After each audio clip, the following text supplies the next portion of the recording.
Buenos días, buenas tardes, ya entrando en la fase última de la mañana. Muchas gracias a todos y a todas por la asistencia a esta mesa redonda, la mesa de educación contemplativa. Vamos a tener hoy a 4 ponentes expertos en el tema de educación contemplativa. Ya hemos tenido una primera charla antes de empezar y las 2 horas parece que son mucho, pero igual se nos quedan cortas.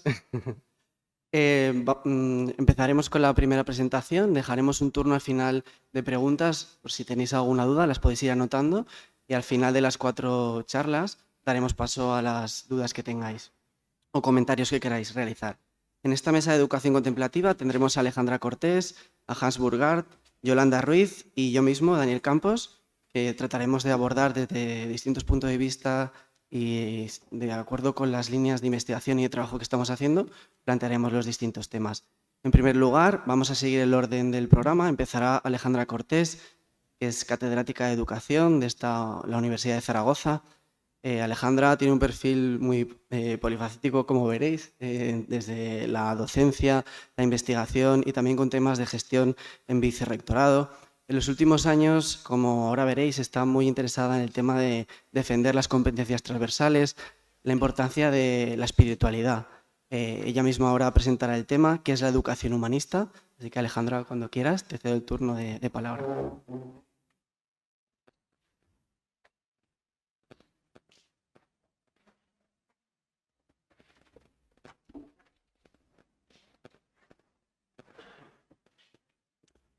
Bien, buenos días o buenas tardes. Encantada de estar aquí, muy agradecida de tener esta presencia en este espacio que es mi casa y que también pues quiero que sintáis que es la vuestra.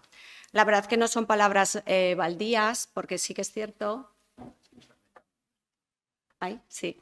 Sí que es cierto que, a las 9 de la mañana tenía clase y así suelo iniciar mi docencia, dando la bienvenida a cualquier persona que llega, aunque sea tarde, en el momento, porque creo que eso es importante, ese rapport, esa mirada humanista que ya Rogers nos marcaba.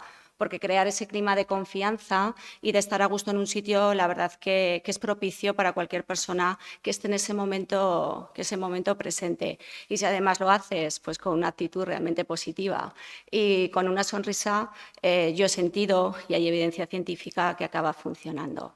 Así que muchísimas gracias, también es una fortaleza importantísima. Sea una persona agradecida, yo os doy muchísimas las gracias que estéis aquí en este instante.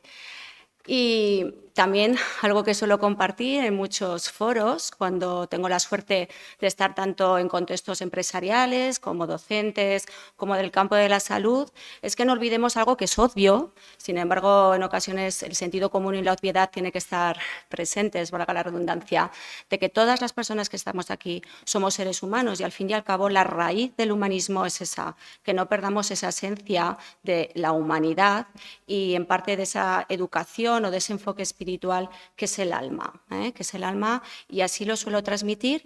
Y de alguna manera está calando también a nivel de gestión al tener el cargo, porque podría decir que por primera vez y de manera explícita aparecen en documentos institucionales palabras como la espiritualidad, la educación emocional y otros contextos. Y esto es un gran avance cuando estamos hablando de la universidad, que alude a 5 macroáreas muy distintas y con miradas muy diversas. Y hay que hacerlo como cualquier cambio, muy poquito a poco, también con respeto y un apoyo científico, que es lo que afortunadamente pues grupos con los que estamos trabajando, de Javier García Campayo o nuestro grupo Educaviva, está propiciando.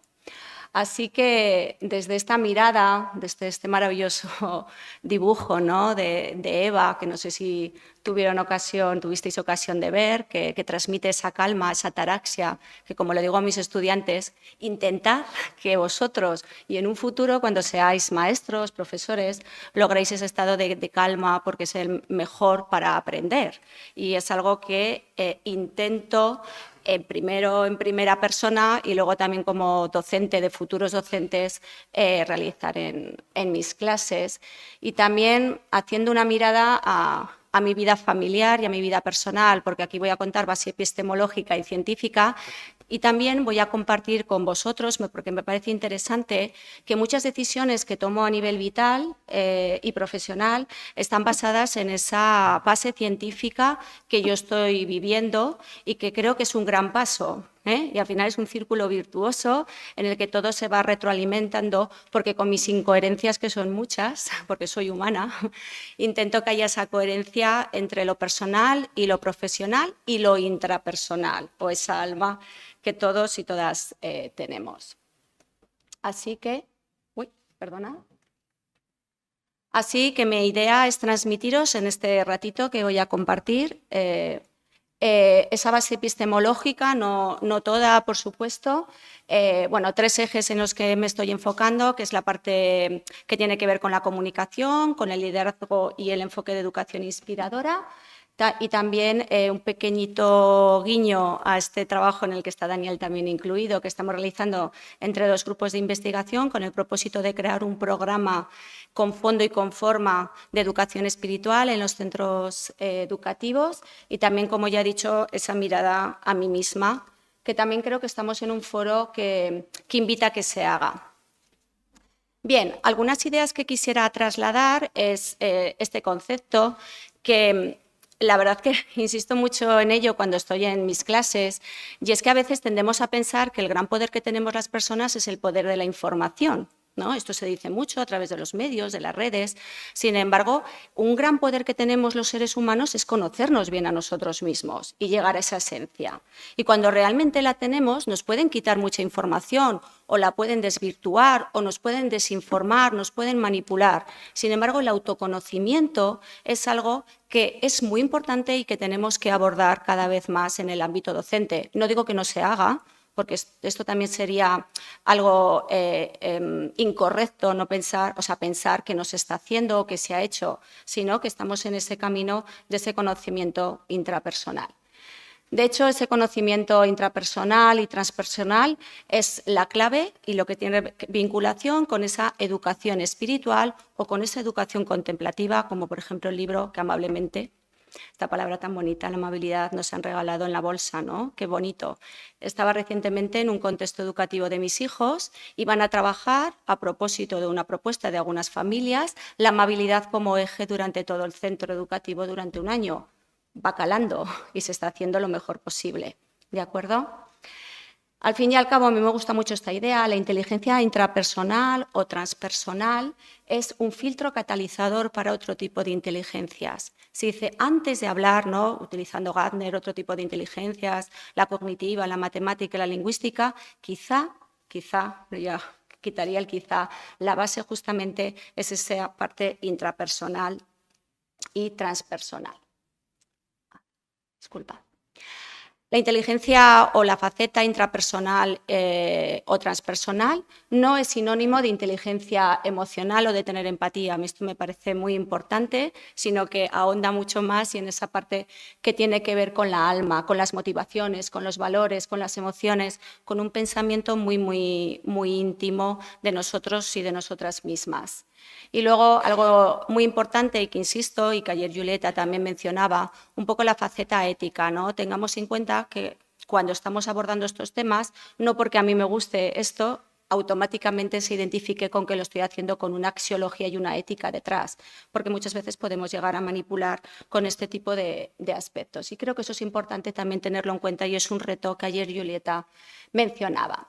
Al fin y al cabo, yo centrándome un poco en la teoría de la complejidad y de Edgar Morin, que me imagino que muchas personas presentes lo conocerán, me gusta mucho aludir al término del reconocimiento. Reconocer es una palabra tan bonita que se lee igual al derecho y al revés, ¿sí? Reconocer.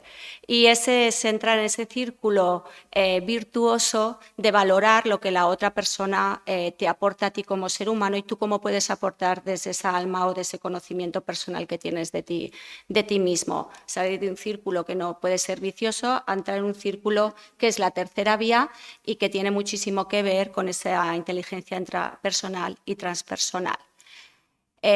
Los expertos en psicología evolutiva aluden a que cuando entras en ese círculo virtuoso del reconocimiento y no a veces de la agresión o de sentimientos que tienen que ver con la ira, etcétera, entras en una madurez generativa contigo misma y que eso lo proyectas hacia las otras personas.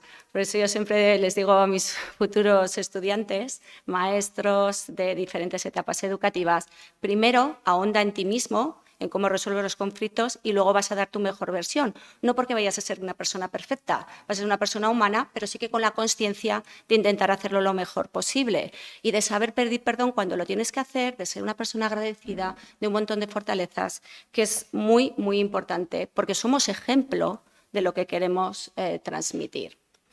Me gusta mucho cuando Herrán señala que no tenemos que dejar que ahora, lo comentábamos antes con los compañeros de la mesa, la educación espiritual simplemente sea algo como pequeñitas prácticas dentro del campo educativo, sino que realmente sea algo que nos creamos, que sea una competencia realmente transversal, que valga un poco la repetición, atraviese todo ese contexto pues, de asignaturas. A mí me gustaría evitar un poco el término de asignatura, sino pues todas las competencias que uno va adquiriendo en los diferentes niveles educativos. Al fin y al cabo es introducir un enfoque introspectivo que se tiene que hacer desde cualquier contexto educativo, formal y no formal.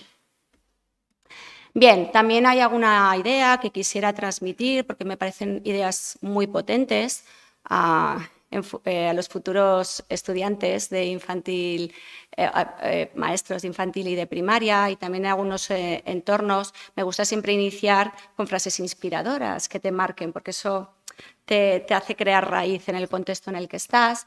Y esta es una que, bueno, que compartió también una alumna de BOF, que se muestra a través de la capacidad de diálogo, la educación espiritual, que cada persona tiene consigo misma y con su propio corazón, y se traduce en amor, sensibilidad, compasión, responsabilidad y compromiso con el otro como actividad fundamental.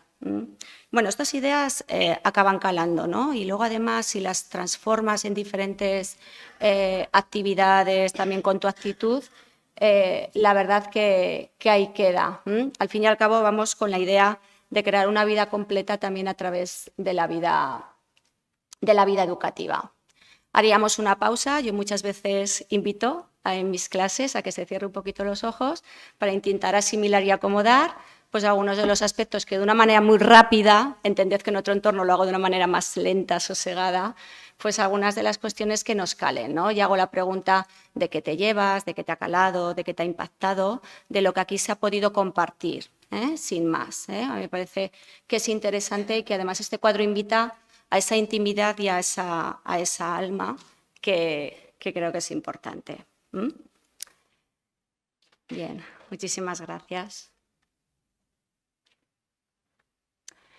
Bien, al fin y al cabo, cuando estamos hablando de espiritualidad, a mí me gusta ubicarla como en un cuadrante que ahora os vengo a mostrar y que estamos trabajando primero en un libro que se va a llamar Educación Espiritual y que vamos a publicar en la editorial Síntesis, y también con el trabajo que estamos haciendo con compañeros del grupo de Mindfulness, en el que estamos ahí viendo pues, esa posibilidad de programa educativo.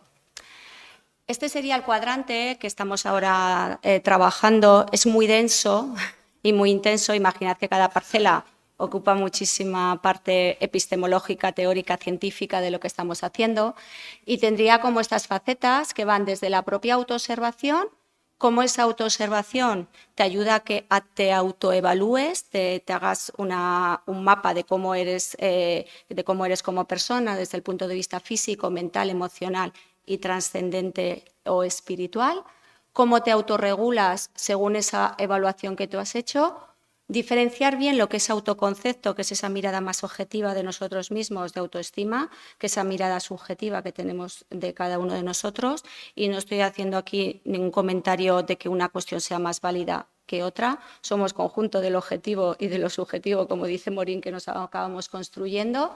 Cómo todo eso tiene que ver con nuestros valores, nuestra identidad y nuestra misión personal y social. Y yo siempre me hago la misma pregunta, creo que casi todos los días cuando me levanto. ¿Para qué estoy aquí? Y no es una cuestión de postureo en estos momentos, sino que me lo planteo. ¿Para qué? ¿Qué es lo que quiero aportar en esta sociedad o en este día, desde que me levanto hasta que me acuesto? En mis facetas como madre, como amiga, como compañera, como profesional o en el momento que corresponda. La verdad es que me lo creo. Me lo creo por activa y por pasiva. Creo que son granitos de arena que a veces han ido poniendo mis padres en su momento, que no de una manera premeditada, pero sí que calaron y hace que en gran medida yo me haya decantado por el mundo de la docencia y por muchos otros compromisos que tengo como persona humana. Bien, de todas estas áreas, lo que estamos intentando construir es qué son, por qué son importantes, qué la componen, para qué, cómo educarla y cómo también evaluarla. Porque claro, cuando vayamos al campo docente, en centros que estamos o queremos implementarlas, nos van a preguntar ¿y esto cómo lo hago?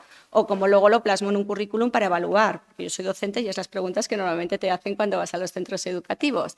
Claro, no te vas a escorar en una evaluación cuantitativa ni exclusivamente cualitativa. Puede haber muchísimas formas, como un portafolio de identidad, como crear pasaportes de evaluación que tienen que ver con contextos que están vinculados con esta construcción del alma. Hay muchas alternativas y la verdad que es bonito compartir que ya hay centros que de manera piloto quieren probar este programa para llevarlo a sus aulas. Yo creo que eso es una buena noticia. Que por lo que sea, ¿no? Quizá años también de contacto, pues hay centros que están muy interesados en hacerlo. Bien, bueno, pues me estoy armando un lío, disculpad con esta parte. Bien, y ya por último, en cuanto a esa base epistemológica, nos lleva a tres elementos que a mí me parecen muy interesantes y que, bueno, estamos trabajando en el grupo de Educaviva, de investigación en el que pertenezco, y también con otras universidades españolas, que es como la parte de educación intrapersonal pasa mucho por la comunicación interna y externa, y ahí Habermas estamos ahondando muchísimo en todo el enfoque que tiene de comportamiento autodialógico y dialógico, el tema del liderazgo, un liderazgo espiritual, que ahí estamos construyendo este concepto, y muchos centros educativos o los centros de profesorado están demandando formación sobre este tipo de liderazgo para poder imprimirlo en sus centros docentes, y también el concepto de educación inspiradora. Y bueno, pues este es un guiño de que va a salir publicado en una línea de la editorial Síntesis, que es libros científicos, técnicos y universitarios. Lo que aquí estamos haciendo es ciencia, lo que estamos haciendo aquí es un aporte científico también, como otras personas que hacen en sus diferentes entornos. Bien, y por último, simplemente quisiera comentar, bueno, pues con esta foto, que muchas personas aparecen ahí, ¿verdad, Daniel?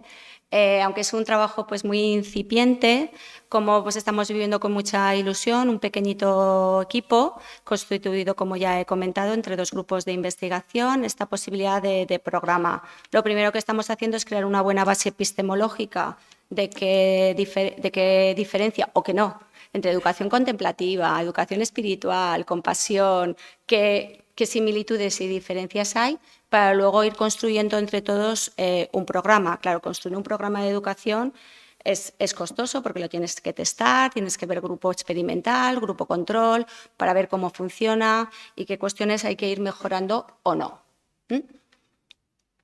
Y quisiera también ya, para finalizar, antes de comentar algunas de las cuestiones que me he llevado un poquito a mi vida personal, este cuadro que presenté pues hace unos años, cuando tuve la suerte de aprender mientras me presentaba a la plaza de catedrática, en el que vi y quise visualizar cómo yo entendía lo que es la educación, y en estos ejes me estoy siempre moviendo, me da igual que sea mi faceta como investigadora, docente, transferencia, gestión, me da exactamente igual, y lo llevo como un post-it casi grabado conmigo misma. Y ahí veis, no sé si se divisan bien las palabras, ¿no? Pero reconocer a la persona, una actitud positiva, tener unos valores éticos claros, un autoconocimiento importante de mí misma, crear estados de bienestar personal y de convivencia, la investigación científica, el modelado, la conciencia y la compasión, la visión sistémica, la justicia social, el compromiso y la igualdad de oportunidades. Además, bueno, pues junto con una compañera de arte fuimos pintando este cuadro y me parece que, bueno, pues es muy significativo y ahí lo tengo, porque sí que, bueno, siento que es importante muchas veces esa visualización de lo que nosotros sentimos. Y sí que ya para finalizar, espero estar bien en tiempo. Bueno, pues algunas decisiones que he ido tomando. Yo estuve un tiempo como docente en el mundo rural antes de dedicarme ya al mundo universitario. Eso me marcó muchísimo y desde hace 3 años, como una cuestión familiar, decidimos irnos a un mundo rural a vivir, no porque esté trabajando ahí, sino porque... y la verdad que cuando he leído o leía en su momento que estar en contacto con la naturaleza, a mí me encanta ir a la montaña, es algo que es lo más cercano casi a estar en esa espiritualidad, pues ha hecho que no solo yo, sino todo el contexto familiar, vayamos ahí. Y la verdad que a mí me conecta mucho todos los días, aunque tenga que viajar, poder ver esos árboles por la montaña. Entiendo que en otros ámbitos se puede hacer, pero sí que creo que esta decisión no ha sido una decisión solamente familiar personal, que es muy válida, sino que también ha estado basada en esa cuestión científica y de lecturas que hay detrás. También mi familia, la construcción de mi familia bueno, creemos que también está muy propiciada por esa idea sistémica, y es que somos familia de acogida y va entrando y saliendo niños y niñas a nuestro contexto por ese compromiso que tenemos de dar esa faceta, ¿no?, de unidad o de espiritualidad también a diferentes niños que a veces luego van a contextos de adopción o X, y también creemos que ese compromiso ha estado muy propiciado por esa evidencia científica de que lo familiar como unidad pues marca. Y luego, bueno, pues con esta foto, ¿no?, de esta escultura, que me gusta mucho la escultura, pues también esta construcción de la amabilidad que ya he comentado y cómo acaba siendo un eje muy importante en mi docencia y que intento llevar siempre a casi todos los contextos que estoy, pues en los compromisos que voy haciendo, ¿no? Antes de empezar cualquier reunión del grupo de investigación, es importante que la gente pueda compartir cómo se siente, cómo está, que esté lo mejor posible, porque nos parece que eso luego ya podemos hablar de todo tipo de cuestiones que sean importantes. Bien, y con ello, bueno, pues muchísimas gracias. Digo por importar y aportar, que son 2 palabras claves, ¿no? El buen líder, siempre digo, en los centros educativos, es el que hace que todas las personas importen y aporten. Porque además es que es cierto, es decir, que cuando te encuentras gente que con ese liderazgo son capaces de ver que cualquier cuestión que tú haces suma, ¿no? Por eso la importancia de que la pregunta es: ¿qué sumas tú? ¿Qué aportas? Pues es clave, ¿no? Y luego, por supuesto, que hace que se visualice eso que pueda aportar. Bueno, muchísimas gracias. Me muevo también compartiendo lo que hacen otros compañeros bastante en redes sociales, por eso pongo esos iconos ahí de esas redes sociales. Soy profesora aquí, es fácilmente localizable, y a mí me gusta también mucho decir aquí estoy, ¿no? Cuando finalizo, bueno, pues que sepáis que con presencia, con humildad y con muchas ganas aquí estoy, porque la verdad que siento y me creo diría, pues este proyecto y esta actitud de la educación espiritual, contemplativa, o también cada uno como lo sienta, como hemos dicho con los compañeros. A veces utilizamos diferentes apellidos y en realidad estamos aludiendo a conceptualizaciones muy similares. Muchísimas gracias, un placer.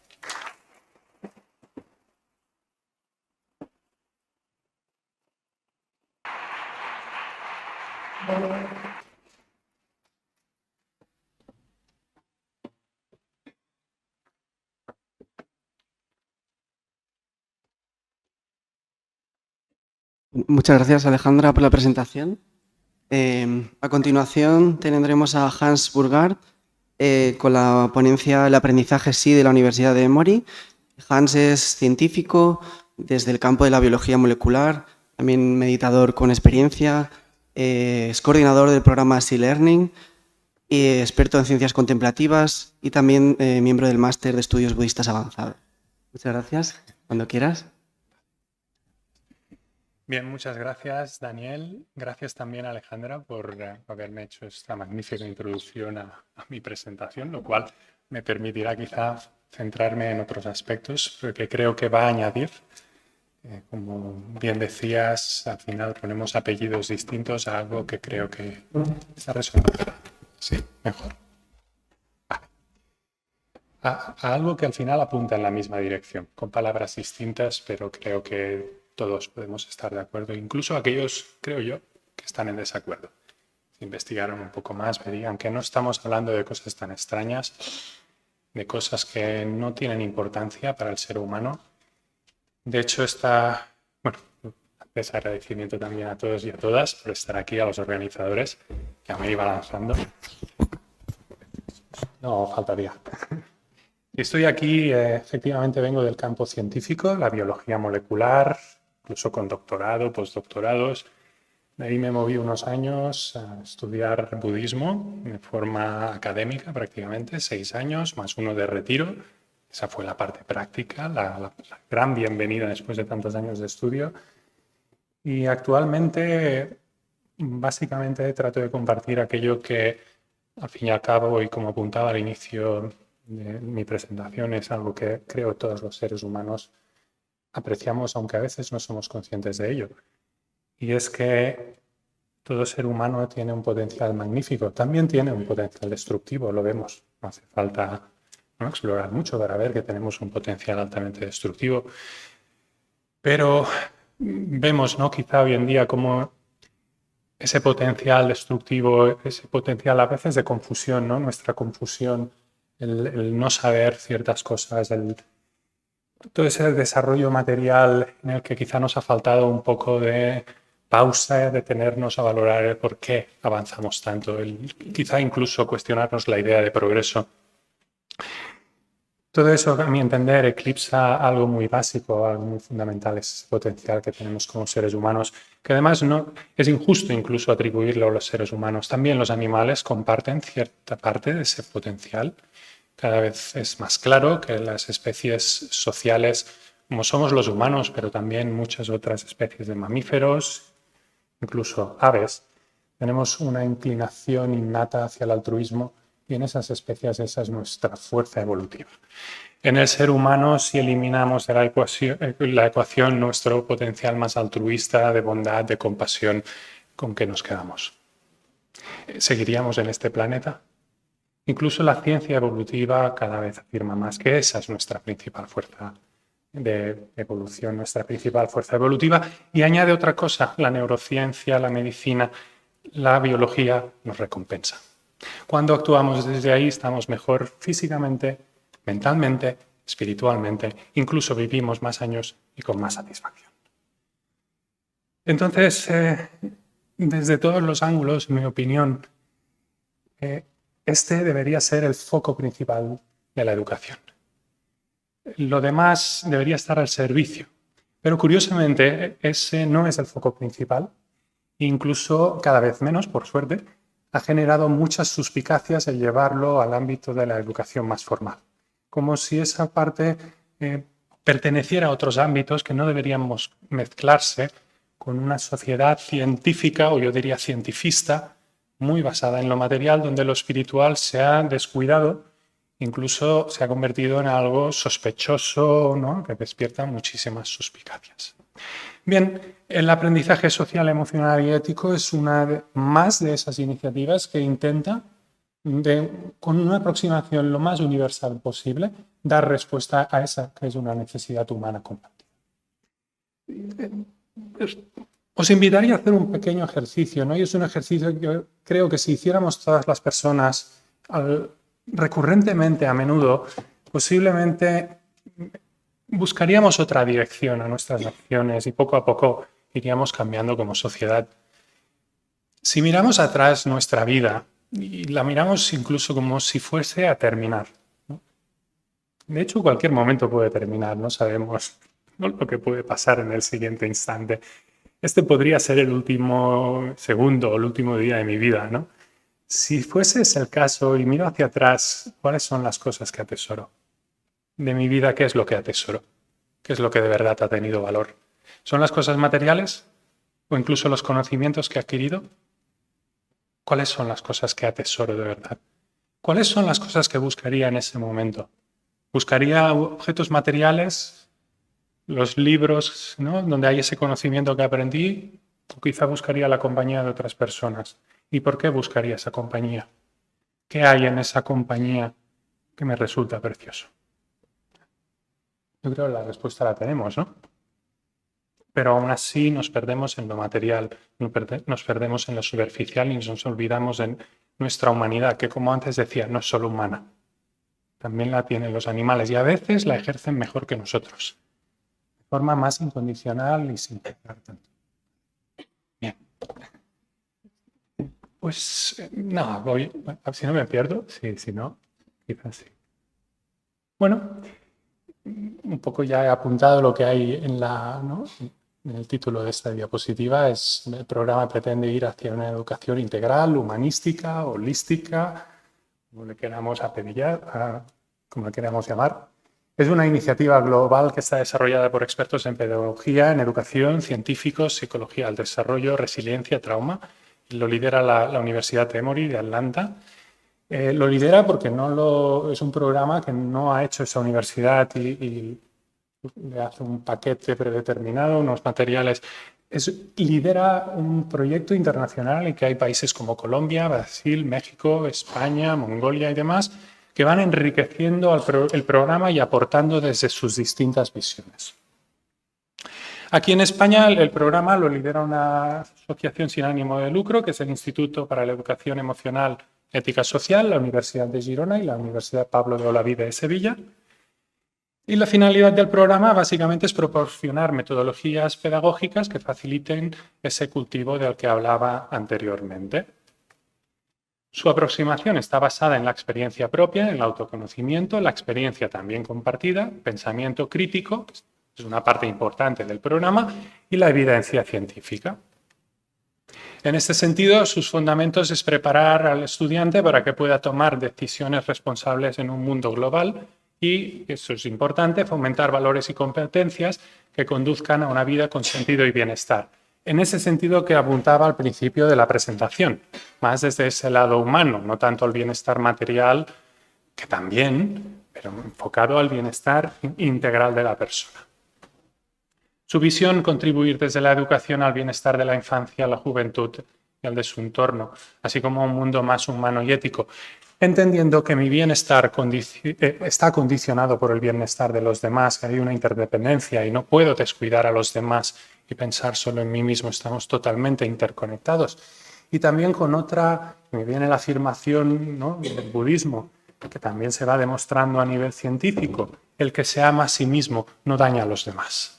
Cuando en nuestro corazón resuenan las cualidades humanas más básicas, cuando resonamos en la bondad, en la compasión, no dañamos a los demás. Vemos a los demás con esa mirada en la que hay calidez, en la que apreciamos su belleza, incluso detrás de cosas que reconocemos que son dañinas, injustas, pero desde esa compasión, desde esa bondad, las tratamos con respeto, tratando a veces, ¿no?, esa es también nuestra responsabilidad, de evitar injusticias, acciones dañinas y demás. Bien, el programa es social porque promueve activamente el desarrollo de habilidades prosociales. Es emocional, incluye componente emocional porque ofrece también técnicas para la gestión emocional. Y es ético, y ese es uno de los pilares principales porque incluye una ética de la responsabilidad que surge del pensamiento crítico y del descubrimiento personal con una aproximación universal y laica que no excluye, pero otro tipo de valores que pueda tener la escuela, el país, la sociedad donde ese programa se implemente y que pueden ser muy válidos. ¿En qué consiste? El programa tiene un marco teórico que incorpora el cultivo de inteligencia ética, valores humanos básicos como la compasión, técnicas para el desarrollo de la atención, conciencia de sistemas y pensamiento sistémico, conocimientos de desarrollo de resiliencia y el estudio del trauma.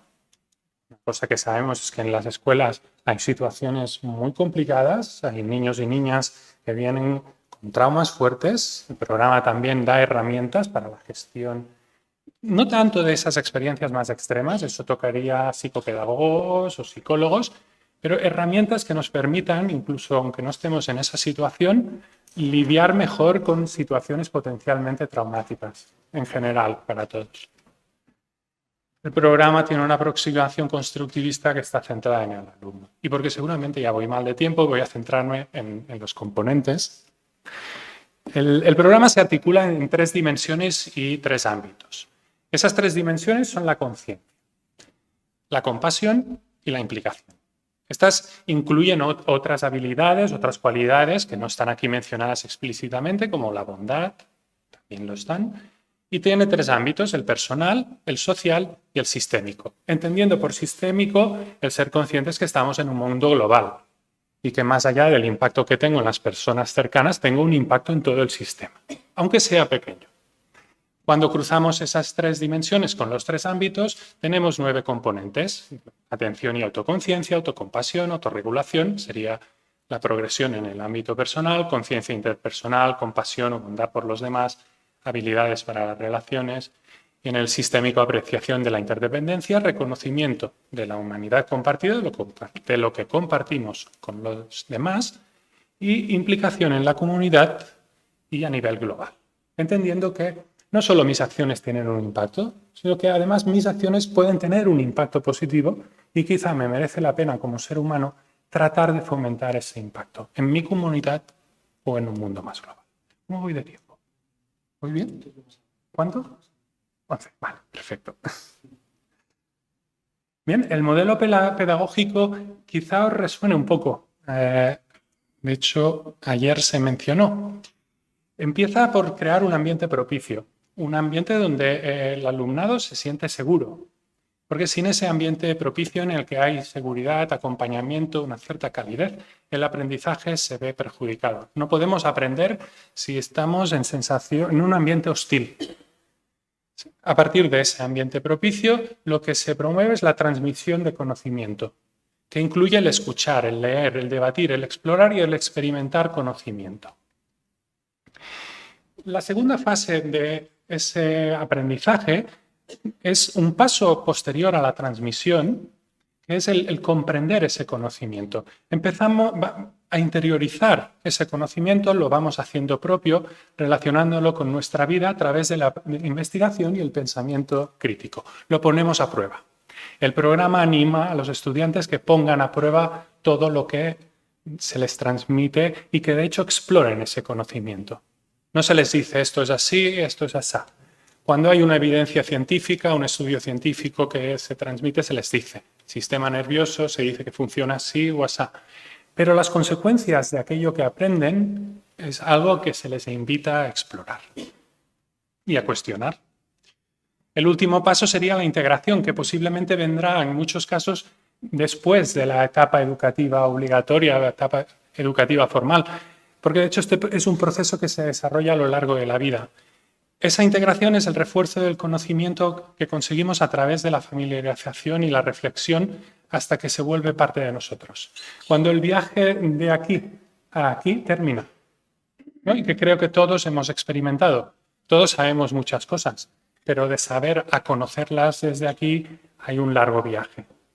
Y es por eso, de hecho, que en este programa, cuando se habla de evaluación, también ¿no? se entra un poco en conflicto porque se entiende que el desarrollo de todas las cualidades que se promueven en este programa y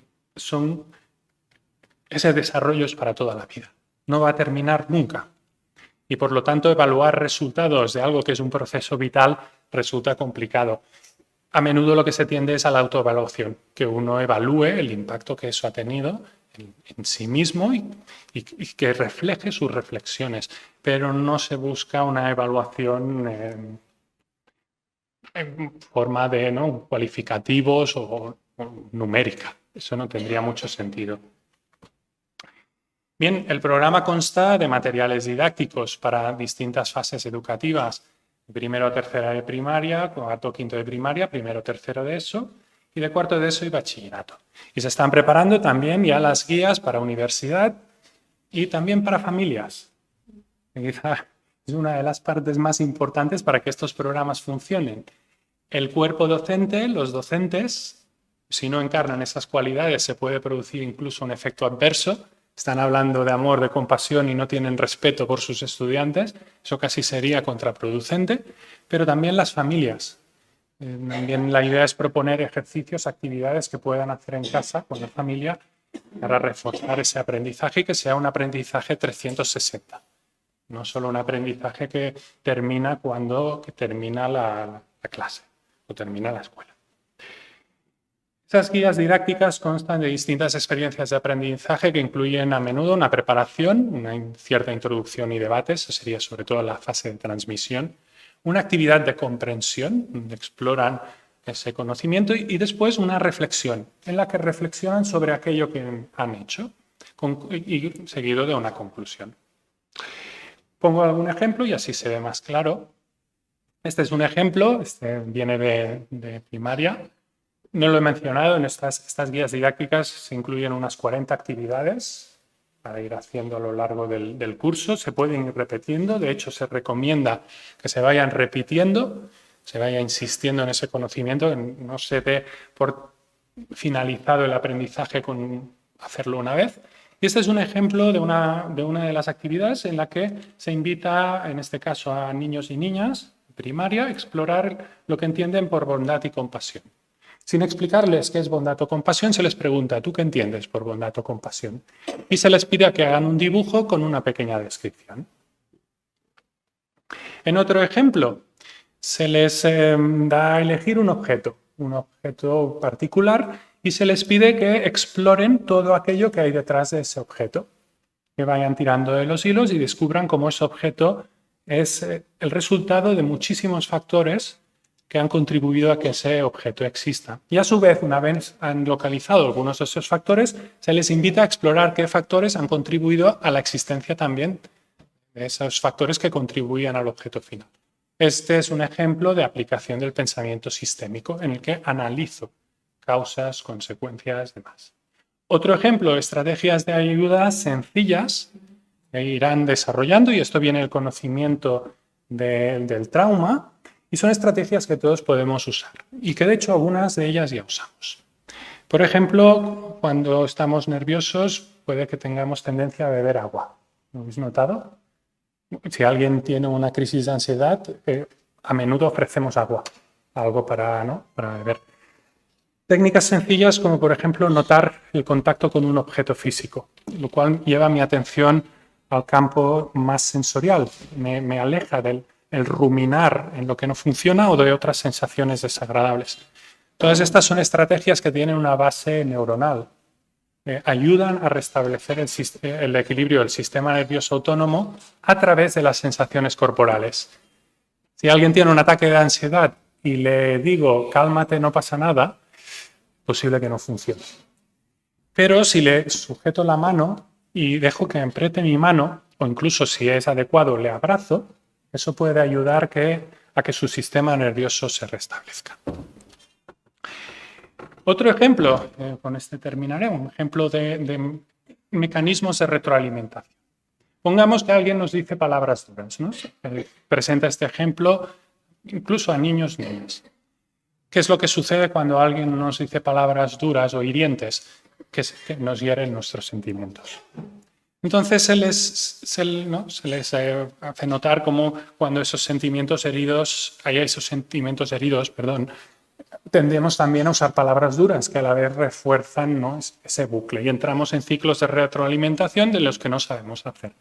Eso es algo que se podría utilizar a nivel práctico. Surge un conflicto y les hacen, ¿no? Estaban jugando en una actividad con dos equipos y han terminado peleándose.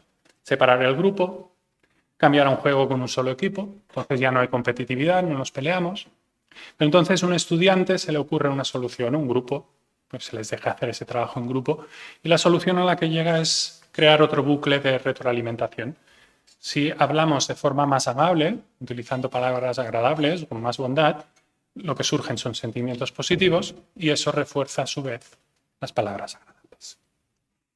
Bien, ese sería un poco el resumen del programa. Difícil en 20 minutos, ¿no? Resumir estas cosas, pero quizá volviendo al punto en el que empezaba esta charla, todo esto, como decía, tiene por finalidad el dar espacio en la educación a la exploración de lo que serían nuestros valores humanos más preciosos. En ese sentido, mencionar que este es un proyecto en el que estamos muchas personas de distintos ámbitos unidas por esa visión y en la que poco a poco vamos viendo pequeños pasos que nos dan esperanza. Creo que todos los que estamos aquí en la mesa, antes lo hablábamos, así como hace unos años esto hubiese sido visto como mínimo con suspicacias, yo creo que incluso con rechazo, nos encontramos ahora en una situación en la que es bienvenido. Yo recuerdo cuando empezamos en esto, el conflicto que hacemos con la palabra compasión.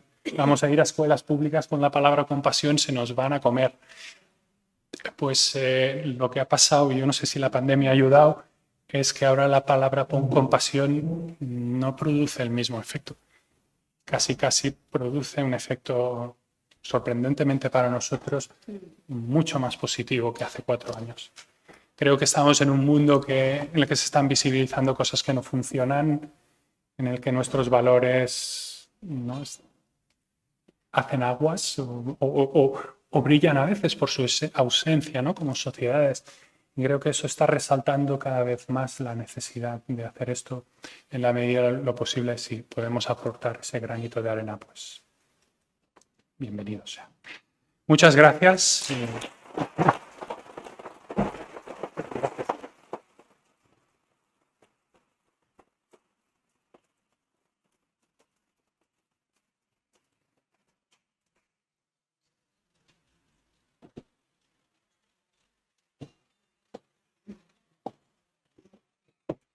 Que me caigo.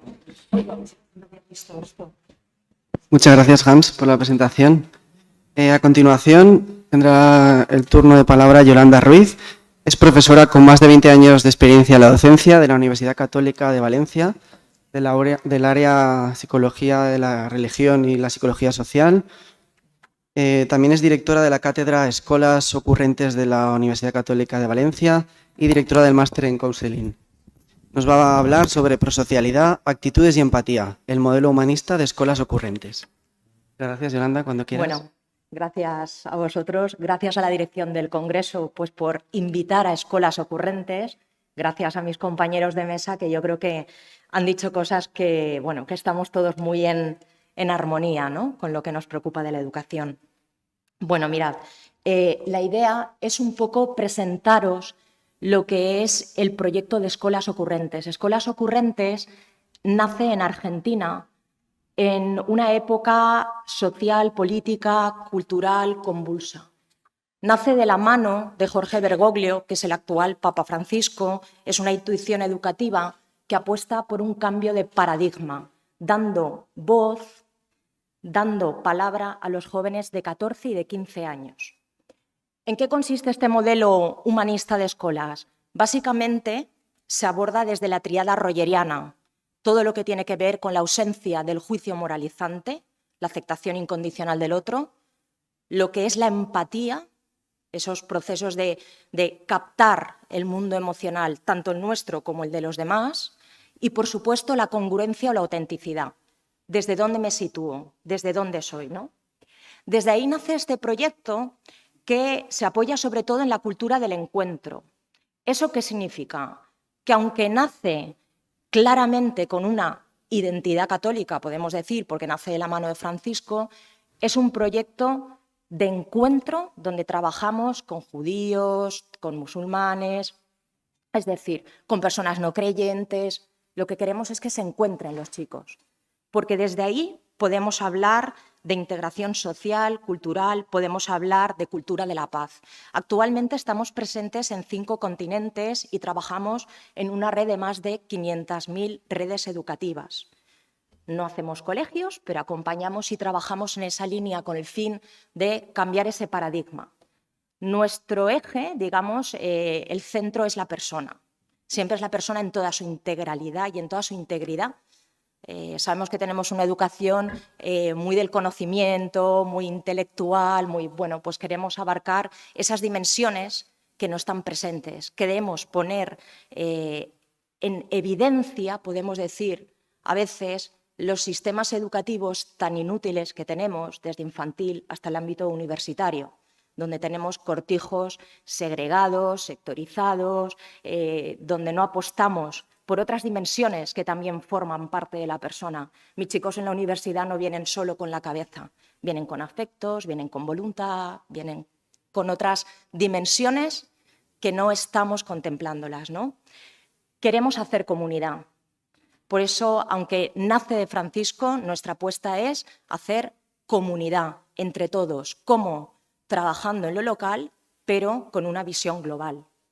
Por eso, educar para el bien común. Por eso, realizar programas, trabajar con los chavales para cultivar esas actitudes basadas o esa axiología, ¿no? que decía Alejandra, basada en la solidaridad, en la cooperación y, por supuesto, atendiendo a los más frágiles, a los más vulnerables. Todo esto implica, obviamente, educar en una visión trascendente de la vida, en su sentido más amplio. Por eso, Escolas no entiende de una única religión, entiende básicamente de la persona. Desde ahí nace el diálogo, desde ahí nace nuestro modelo humanista, que se trata de ver en el otro la verdad, la belleza y el bien. Claro, en definitiva es un proyecto de humanizar la educación, pero ¿cómo humanizamos? Humanizamos desde el encuentro y humanizamos también teniendo presente la importancia que tiene la construcción de los procesos de identidad. Alejandra hablaba del autoconcepto, de la autoestima, bueno, de todas esas competencias interpersonales que nos definen, ¿no?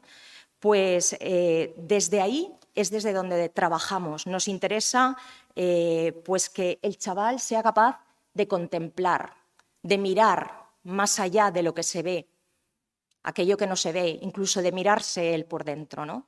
Desde ahí podemos hablar de esas categorías que tenemos ahí, el diálogo, la escucha activa, que va mucho más allá del oír. Estamos en un mundo donde lo que prevalece es el ruido y el ir corriendo, sin horizonte.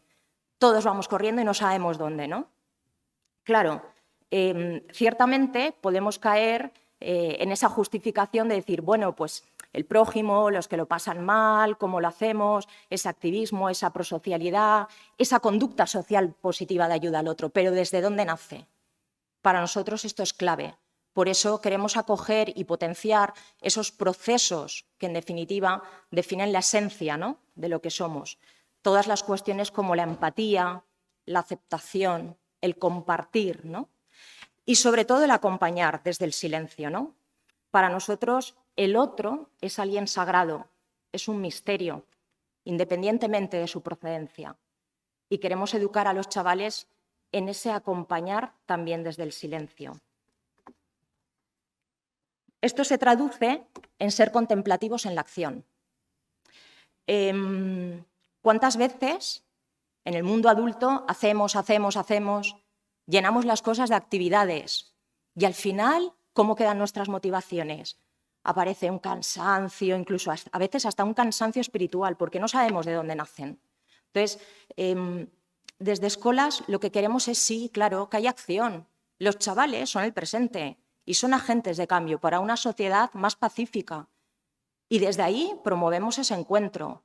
Pero es muy importante saber desde dónde, ¿no? Claro, ¿cómo trabajamos? Pues intentamos despertar en ellos procesos que aprofundicen y que abunden en el ser. Todo lo que es la autoexploración, la autocomprensión de lo que les pasa, de lo que les identifica, de sus pasiones. Trabajamos mucho con las pasiones, con lo que les duele, con las emociones. Y desde ahí tiene sentido los programas, tienen sentido la acción. Por eso abordamos todo lo que tenéis ahí de la conciencia del mundo interior, ser consciente de esos procesos interiores que ellos experimentan en ellos mismos, ante situaciones, ante otras realidades, la apertura al misterio. Y eso hay que trabajarlo desde la idea de que todos caben, nadie es excluido por nada, todos son valiosos. La persona es un ser sagrado en sí mismo. Y un sistema de creencias coherentes. Claro que sí, esa autenticidad, ese ir trabajando actitudes que anclan en unos valores y en unos valores que nos van a hacer mejor sociedad y no una sociedad enferma, ¿no? A veces creo que podemos apuntar por nuestras conductas hacia una sociedad un poco, ¿no?, para revisar. Por supuesto, estar. Nuestros programas muchas veces se fundamentan en el estar, no hay que hacer nada, simplemente hay que estar con el otro. Desde ahí, ¿no? El darse, lo que es la clave de la gratuidad. Mirad, algunos de los proyectos que trabajamos, veis ahí, es el de Escolas Ciudadanía, aprendizaje-servicio, desde esa vertiente que sabéis que es una metodología, muchas universidades la tienen y muchos centros. Y luego trabajamos arte, juego y pensamiento. Me ha gustado mucho porque mis otros compañeros de mesa también han hecho algún retazo. Y escuelas es que trabajamos con el arte, muchísimo. ¿Por qué? Porque hay que utilizar lenguajes que nos permitan llevarnos dentro de nosotros mismos. Y la palabra a veces se nos queda coja, diluida. Entonces, con los chavales se expresan muy bien con el arte. Esto implica trabajar con docentes también, no es fácil. Y luego os voy a presentar el proyecto Estar Juntos, que es un proyecto de encuentro intergeneracional. Mirad, el encuentro de Escolas Ciudadanía es, digamos, el cogollito, el germen de donde nace Escolas. Cuando damos voz a los chavales en Argentina, en esa situación social, política, convulsa, etc. ¿Y qué se les pide a los chicos? Juntarse, chavales de distintas escuelas, creencias, religiones, hablamos de chavalitos de 14, 15 años, y escucharse, decir lo que les duele, decir cuáles son sus pasiones, qué les preocupa. Y desde ahí, en este programa, junto con una semana de inmersión donde se trabajan distintos aspectos, tanto intra como interpersonales, llegan a elaborar ellos una propuesta de acción. Recordad las fases que decíamos, autocomprensión, autoexploración, acción, ¿verdad? Bueno, pues escuchar, dar sentido, compartir, podemos decir que son algunos de los elementos. De hecho, en este programa los chavales lo primero que les decimos es, si tuvieras que elegir una pasión, ¿cómo te identificarías? Y esos chavales ya no se llaman ni Manuel, ni María, ni Juan, se llaman por el nombre de la pasión. Y a partir de ahí trabajamos.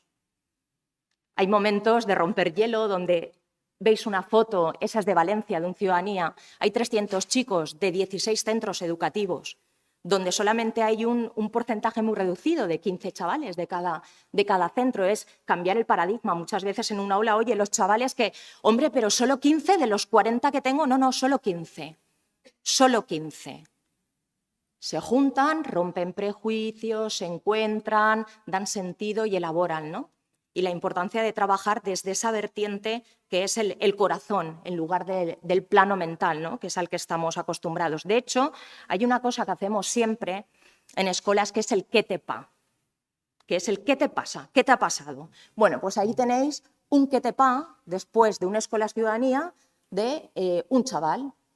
Consigo abandonar el crono, me relajo, mi mente absorbe, voces nuevas. Bueno, es un poco la experiencia que ellos viven a lo largo de una semana, ¿eh? Estamos hablando de, realmente son 6 días, es una semana.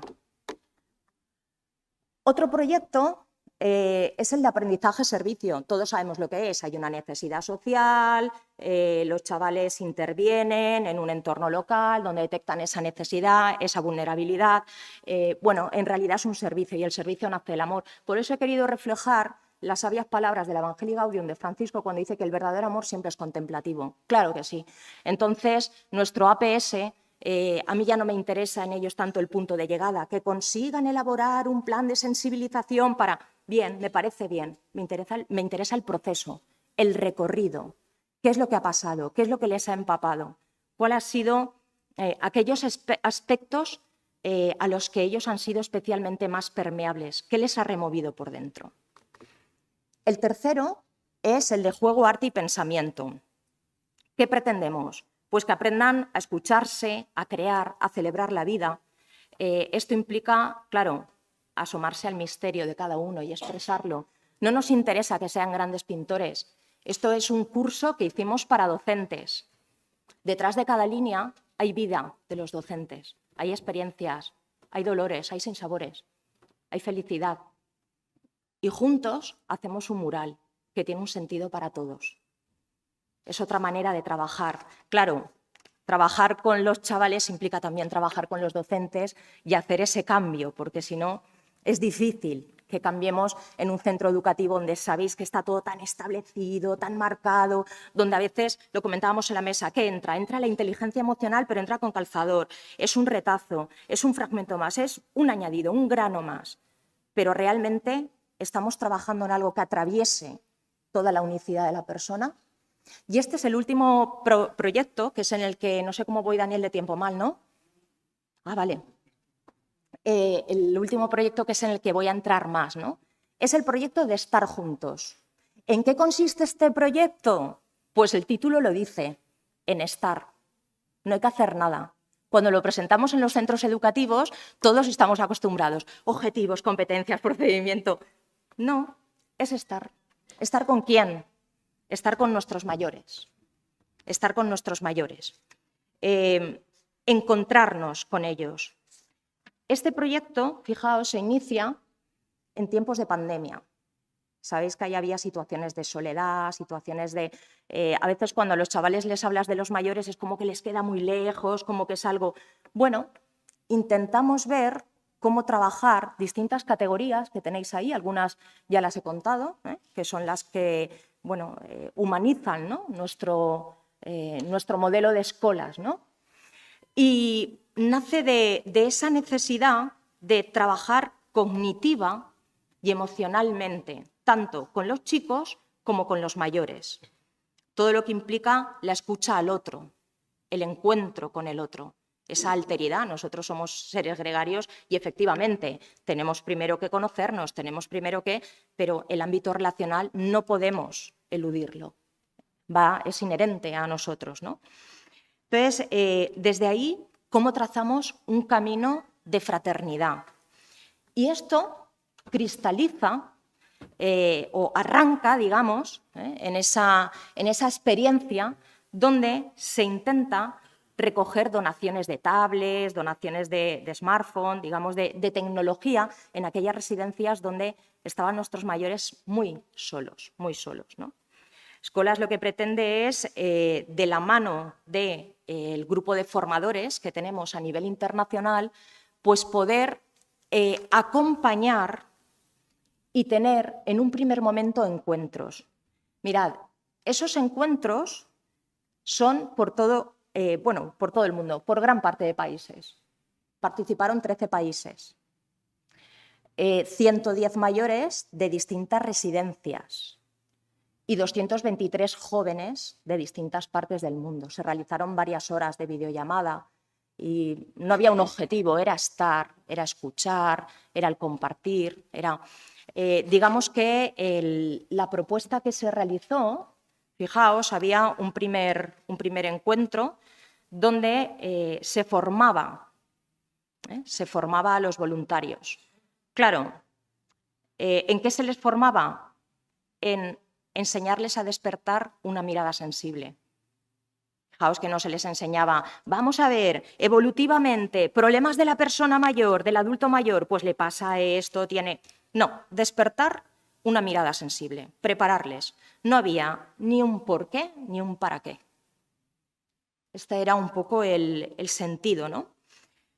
En escuelas no creemos que la identidad esté cerrada en sí misma. Es una identidad que se acerca al relato de lo que nosotros somos, ¿no? Y por eso creemos que eso solamente puede darse desde el encuentro. A partir de ahí hay una reunión con el gabinete psicológico de los distintos centros, conociendo el contexto, bueno, pues qué es lo que les sucede, les cuentan un poquito Y después se produce el encuentro. El encuentro donde se lanzan, ¿no?, una serie de preguntas que voy a leer.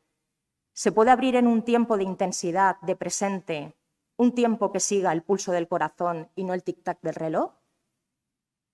¿Se puede habitar con una mirada gratuita, sin segundas intenciones, sin condiciones, una mirada que en lugar de imponer y disponer se abra y simplemente reciba al otro?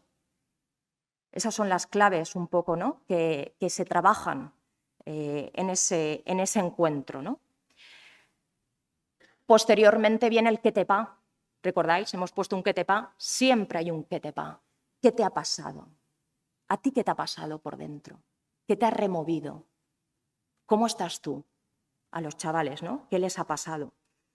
Y en ese qué te pa, los temas que se proponen básicamente son 3. La memoria, la experiencia que ellos han tenido de volver al pasado, pero al pasado del corazón, no al pasado de la mente. El asombro. ¿Cómo se han encontrado con los mayores en ese viaje que los mayores han hecho por la infancia? ¿En qué se han visto reflejados? Y la pasión, aquello que nos desborda a todos, aquello que nos atraviesa, aquello que en definitiva nos hace únicos, ¿no? Es decir, la clave es atender a lo no decible. Siempre atendemos a lo que nos dicen, pues vamos a atender a lo que no nos dicen. Hay una celebración final y una evaluación del programa. Y voy a entrar en la evaluación del programa, porque parece que si no, ¿verdad?, estamos en un contexto donde si no evaluamos las cosas es como que es todo un brindis al sol y que hablamos de cuestiones pues que no tienen así fundamento, ¿no?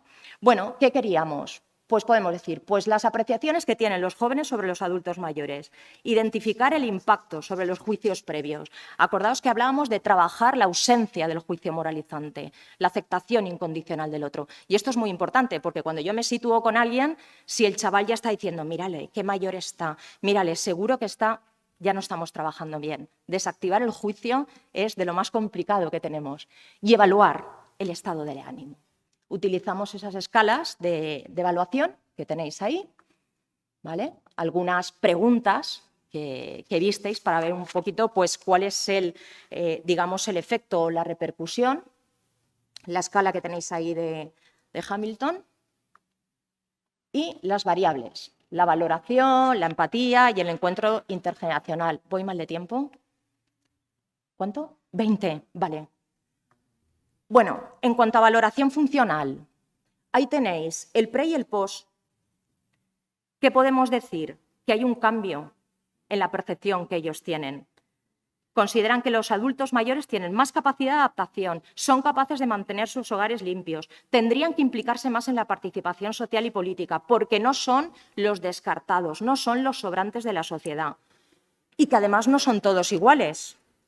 Respecto a la empatía, que sabéis que tenemos la empatía afectiva y la empatía cognitiva, bueno, pues podemos decir que llegan a tener algún conocimiento. A veces pensamos que los mayores se quejan por quejarse. No, se sabe lo que les puede molestar. Son personas que son flexibles. Puede ser muy bueno tener a una persona mayor y además son alegres.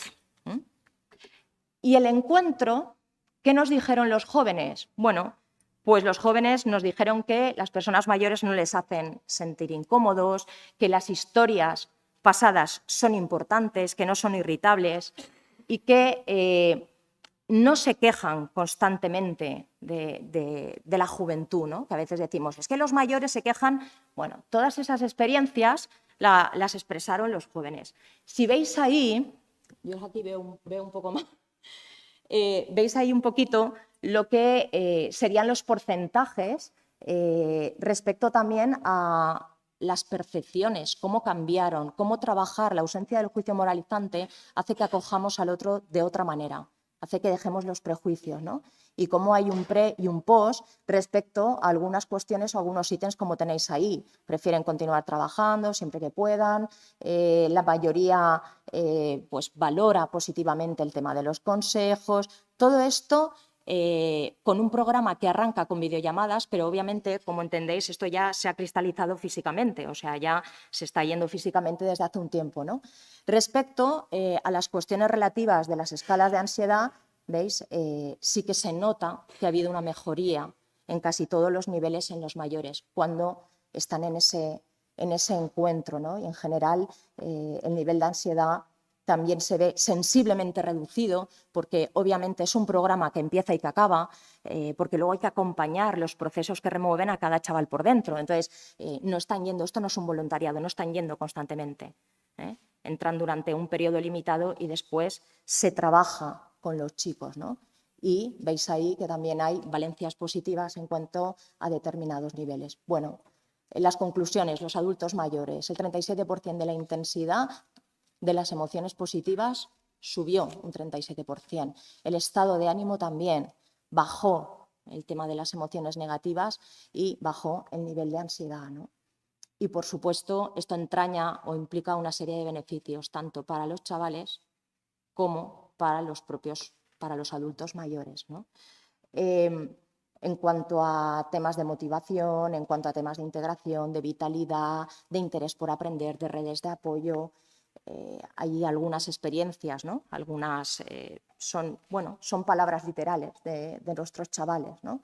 La importancia del compartir, el sentido. Esta experiencia agregó sentido a mi vida, ¿no? También. Qué interesante y qué bonito, ¿no? Porque a veces esto es algo como que queda lejano, ¿no? Y, por último, pues nada, comentaros también que hemos tenido recientemente una experiencia en Valencia de este tipo, de 20 jóvenes y 25 personas mayores, donde salieron y los trabajadores de allí, pues, ¿y qué vais a hacer? Nada, estar y expresarnos y acompañarles. Y bueno, yo con esto prácticamente ya no nos da tiempo para poner un vídeo, creo que quería que viéramos, pero sí, bueno, deciros que el modelo de escuelas es un modelo que apuesta por esa cultura de la paz y que no podemos hablar de paz si no trabajamos en las dinámicas internas de lo que nos pasa dentro, si no trabajamos aquellos elementos que lamentablemente no están tan valorados por la sociedad o simplemente son granitos para justificar que hacemos algo, pero que no atraviesan lo que es el misterio y la trascendencia de la persona. Y es un camino largo, es un camino a veces pues, que ni siquiera la gente que es sensible lo entiende, cuesta incluso los docentes más sensibles, ¿no? Cuando les dices vamos a hacer un curso de formación, se lo comentaba Hans, digo, te vienen a la formación de escuelas con un boli y un papel, dicen, no, si es que aquí os voy a sentar en el suelo y vamos a pintar, es decir, esto la gente que es más receptiva, ¿no? Cambiar ese paradigma, romper esos esquemas, el cambiar ese sentido, ¿no? de educación tradicional, pues es complicado, ¿no? Y yo creo que Escolas apunta en una dirección donde si queremos una sociedad mejor y una cultura de paz, tenemos que trabajarnos y desde ahí acoger al otro de manera incondicional, independientemente de sus creencias, de sus valores. Y bueno, en esta labor estamos, que no es fácil, pero también es apasionante. Así que muchas gracias.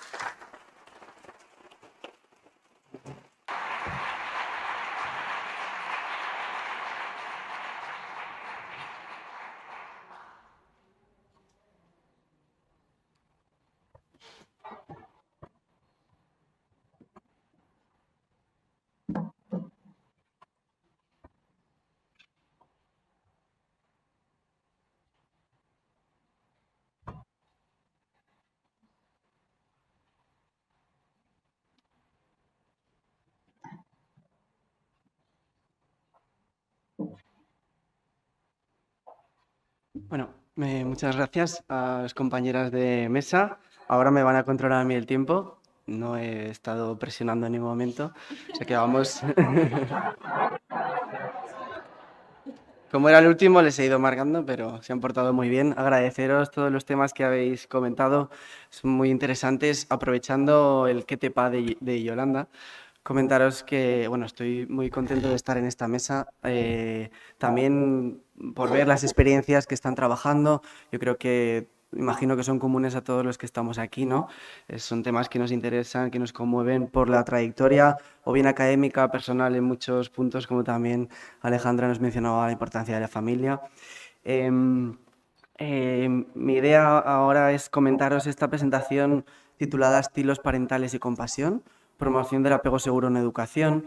Es un tema que estamos trabajando en los últimos meses y estamos haciendo, como ahora os comentaré, un cambio de perspectiva con el trabajo con la terapia de compasión basada en estilos de apego. Este trabajo lo hemos realizado, lo estamos realizando junto con Paola Herrera Mercadal, Maite Navarro Gil y Marta Modrigo Alarcón. Todos somos profesores de la Universidad de Zaragoza, del área evolutiva y de la educación y miembros del grupo de investigación dirigido por el doctor García Campayo. Como este punto de partida os decía, llevamos en los últimos años investigando y trabajando con la terapia de compasión basada en estilos de apego y por este cambio de área que os comentaba en el que ahora nos encontramos de educación y evolutiva, estamos intentando hacer un cambio de perspectiva hacia esa terapia de compasión. Por eso la idea de hoy es comentaros algunos estudios que hemos hecho, los puntos principales de esta terapia y las líneas de futuro hacia dónde nos estamos dirigiendo. Para los que ya nos conocíais, pues que sepáis un poco otra línea que está surgiendo en el grupo y para los que no, pues que también conozcáis ese trabajo de cerca. Yo creo que ya se ha hablado, ¿no? Me ha resonado mucho cómo hablábamos de compasión, de afecto, de amabilidad, espiritualidad.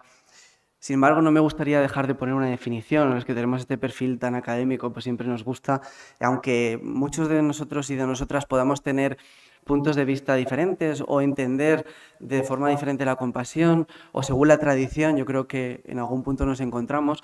Esta definición que podemos ver ahora en pantalla, el sentimiento que surge al presenciar el sufrimiento de otro y que conlleva un deseo de ayudar, es una de las definiciones, podría decir, de las más aceptadas dentro del ámbito de psicología. Y tendría estos puntos en común, ¿no? Destacaría, por una parte, esa parte de ser consciente del sufrimiento que emerge en otra persona y, por otra parte, esa motivación, ese deseo de ayudar a ese sufrimiento. Cuando esto se dirige hacia uno mismo, ya sabéis que hablaríamos de autocompasión. Por tanto, tenemos el reconocimiento, el sufrimiento, el comprender que todas las personas en algún momento y a lo largo de toda nuestra vida vamos a experimentar ese sufrimiento, el sentir con la persona que sufre y conectar emocionalmente, ya sabéis las partes que puede tener aquí en común con la empatía, esas partes que serían diferentes, porque además de ponernos en ese lugar sería ser capaz de tolerar ese sufrimiento de incomodidad con aceptación y apertura y actuar motivado para aliviar el sufrimiento, por lo menos que ese deseo esté presente. No sé qué te pasa cuando veis estas imágenes, ¿no? ¿Qué os conmueve? A la mayoría de las personas puede generar un sentimiento de ternura, de amabilidad, de cuidar, que esté bien, ¿no? Por eso triunfan los vídeos de gatitos y de perros en YouTube y nos gustan ver a la mayoría de las personas, no a todo el mundo, pero por lo general estas imágenes despiertan ese sentimiento de cuidar, de que esté bien, de compasión, ¿no? Que se relacionaría también con lo que hablaremos ahora de el apego, ¿no? La importancia de este vínculo que se genera. ¿Qué ocurre, ¿no? En ese momento en el que estas imágenes a todos nos despiertan compasión y ternura? Os quería comentar un ejemplo, imagino que por aquí veréis a mi hija en algún momento que estaba por ahí. Cuando voy andando con ella por la calle, mucha gente me sonríe. Y cuando voy solo no me sonríe nadie, ¿no? Entonces digo, ¿qué está pasando, no? ¿Por qué en algún momento nos desconectamos? Por aquí veo a Manuel que también tiene un niño pequeño y me dice, es que ocurre, ¿no? Despierta ese sentimiento de cuidar, de que esté bien. ¿En qué momento en el que crecemos y nos hacemos mayores desconectamos tanto del otro, ¿no? Yo creo que todos los que estamos aquí nos esforzamos y somos conscientes de la importancia de estar para el otro, de tomar conciencia del sufrimiento, pero en algún momento esto se desconecta. Hay distintos estudios, la importancia de que hablábamos de la ciencia detrás de todos estos temas, que muestran la eficacia con estudios de metaanálisis y distintas revisiones sistemáticas de la compasión y de la autocompasión para la promoción del bienestar, del afecto positivo, la reducción de afecto negativo, ansiedad, depresión, distintos trastornos. No voy a entrar en eso, pero simplemente lo quería poner para ver el respaldo que tiene a nivel científico. Distintos programas establecidos con bases científicas, basados en la evidencia para trabajar la compasión. Aquí hay algunos de ellos. El que os comentaba que estamos trabajando en el grupo durante años es la terapia de compasión basada en los estilos de apego, donde se han realizado distintos estudios. Aunque yo os comente algunos de los trabajos, esta presentación bebe de todo lo que se ha hecho en el grupo de investigación y sin toda la aportación del resto de autores no sería posible, y ahora os comentaré alguno de ellos para que nos sirva también de punto de partida. Esta terapia de compasión basada en los estilos de apego tendría unas bases teóricas como es la aportación de otros modelos de compasión, como os he presentado, otras terapias como la terapia de aceptación y compromiso, DBT, y también aportaciones de la tradición, en concreto del budismo tibetano. Y una parte diferencial de esta propuesta es que se basa en la teoría del apego. Sobre todo utilizamos el modelo de Bartholomew y Horowitz, donde se centra en el modelo, en los estilos de apego en el adulto. También nos centramos en la importancia de esos 3 sistemas para la salud, que de alguna forma ya se ha comentado, ¿no?, implícitamente en el resto de presentaciones. Estaría ese sistema de amenaza y protección, que de alguna forma se activa cuando tenemos que estar alerta para poder sobrevivir, aunque esto ahora nos resuena un poco, ¿no? Todos los días necesitamos comer, tener estas bases cubiertas, ¿no? El sistema de logro y búsqueda de recursos, que no sé qué os parece, pero igual con este estamos un poco más familiarizados, ¿no? Y el sistema de satisfacción y calma y seguridad, que de alguna forma suele ser el que está más olvidado y es el que se intenta potenciar con este tipo de intervenciones como la compasión. No os quiero poner en esa situación incómoda, pero sí que en general preguntamos, ¿con cuál os sentís más identificados, ¿no? ¿Qué predomina en vosotros? ¿Qué sistema estaría más activado? ¿Ese sistema de amenaza y logro, de amenaza, de protección, de calma y seguridad? El otro día lo pregunté en clase y me sorprendió que me dijeron el sistema de satisfacción, calma y seguridad. Y yo les dije, ¿seguro? Y dije, no sé si tengo que revisar mis prejuicios o... Bueno, me alegró ver que lo tenía muy presente. Por lo general, como decía Yolanda, no solemos ir corriendo con esta búsqueda de logro. Entonces, lo que se intenta, y yo creo que también está en la base de todos estos programas que hemos comentado, es la importancia de fomentar ese sistema de satisfacción, calma y seguridad. Yolanda misma reflexionaba sobre la necesidad o la obligación de tener que evaluar todos esos contenidos, cómo evaluamos que estamos trabajando, ¿no? Ese sistema de satisfacción, calma, realmente que es tan importante de cara a la educación. Hay que simplemente reflexionar que nos basamos en estos modelos a la hora de hacer este trabajo, ¿no? Cómo la evolución del cerebro lo apoyaría. Este es el modelo de los estilos de apego en el que nos centramos. Ese estilo de apego confiado, ese estilo de apego seguro, donde de alguna forma se establecería una imagen positiva de mí mismo y de los demás, donde el niño o la niña ha recibido ese cuidado de forma sistemática. Tendríamos el estilo de apego preocupado, donde ha habido un cubrir esas necesidades de forma ambivalente, a veces sí, a veces no. La persona genera una imagen muy positiva de los demás, pero más negativa, por decirlo de alguna forma, de sí mismo y, por tanto, busca la aprobación del otro, ¿no? Luego tendríamos ese estilo de apego de rechazo, donde se genera una imagen de los demás porque en ningún momento están cubriendo esas necesidades y tengo que centrar todos los recursos en mí.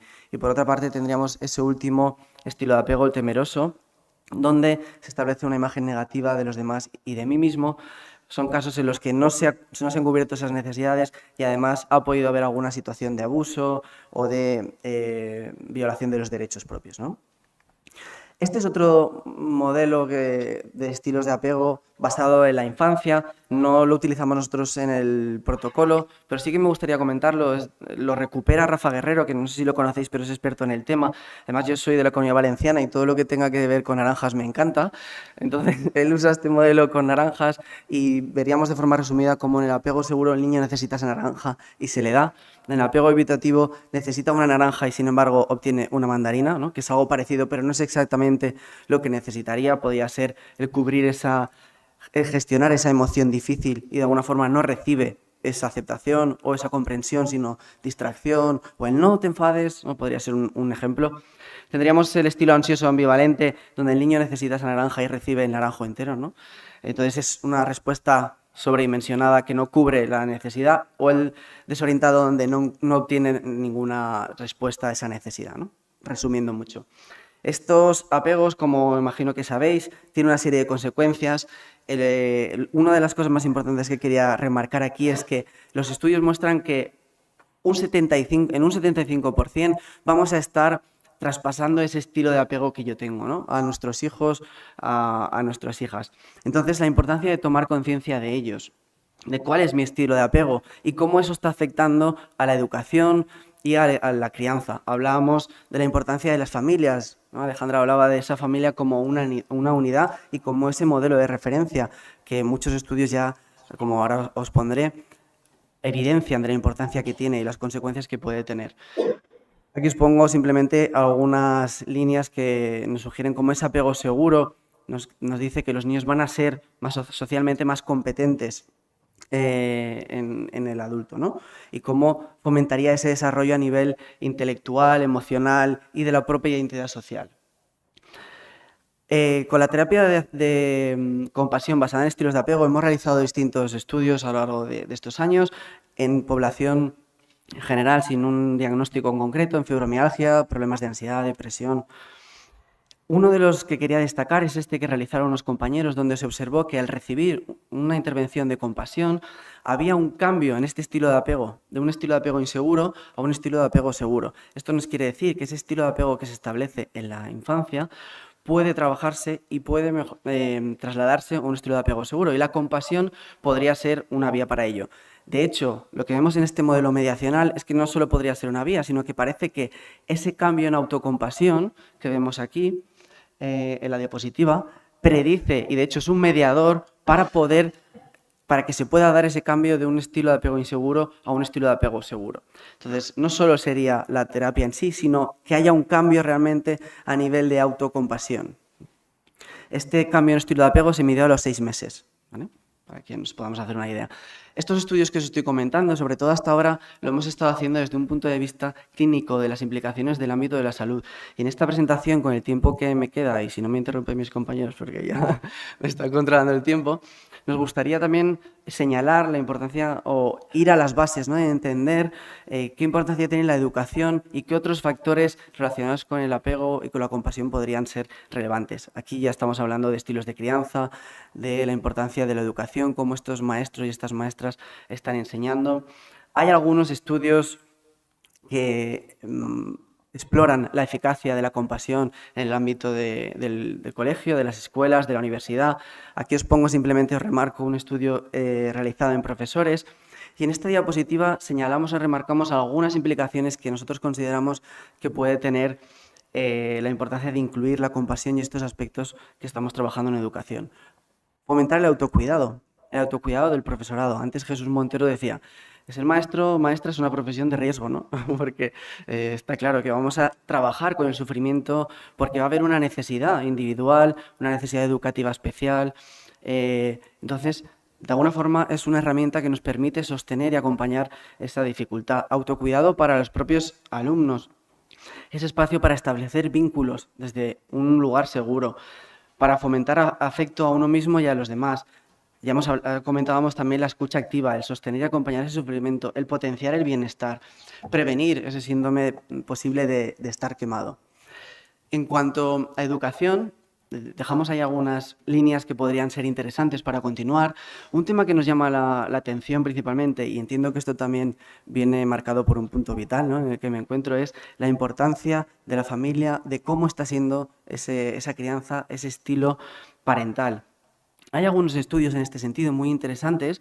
De hecho, este trabajo que os pongo en esta diapositiva plantea un modelo teórico de cómo la autocompasión daría una serie de habilidades para gestionar o sostener esas dificultades, esas emociones difíciles que pueden aparecer en los niños. Ellos hablan de un modelo intrageneracional, ¿no?, porque de alguna forma estarían sugiriendo que ese estilo de apego estaría influyendo en los propios niveles de autocompasión. Esto estaría influyendo en esa habilidad para responder a esa dificultad emocional entendida como ansiedad, depresión, estrés puntual. Y esto va a influir en el estilo el apego que se establezca con ese niño o esa niña.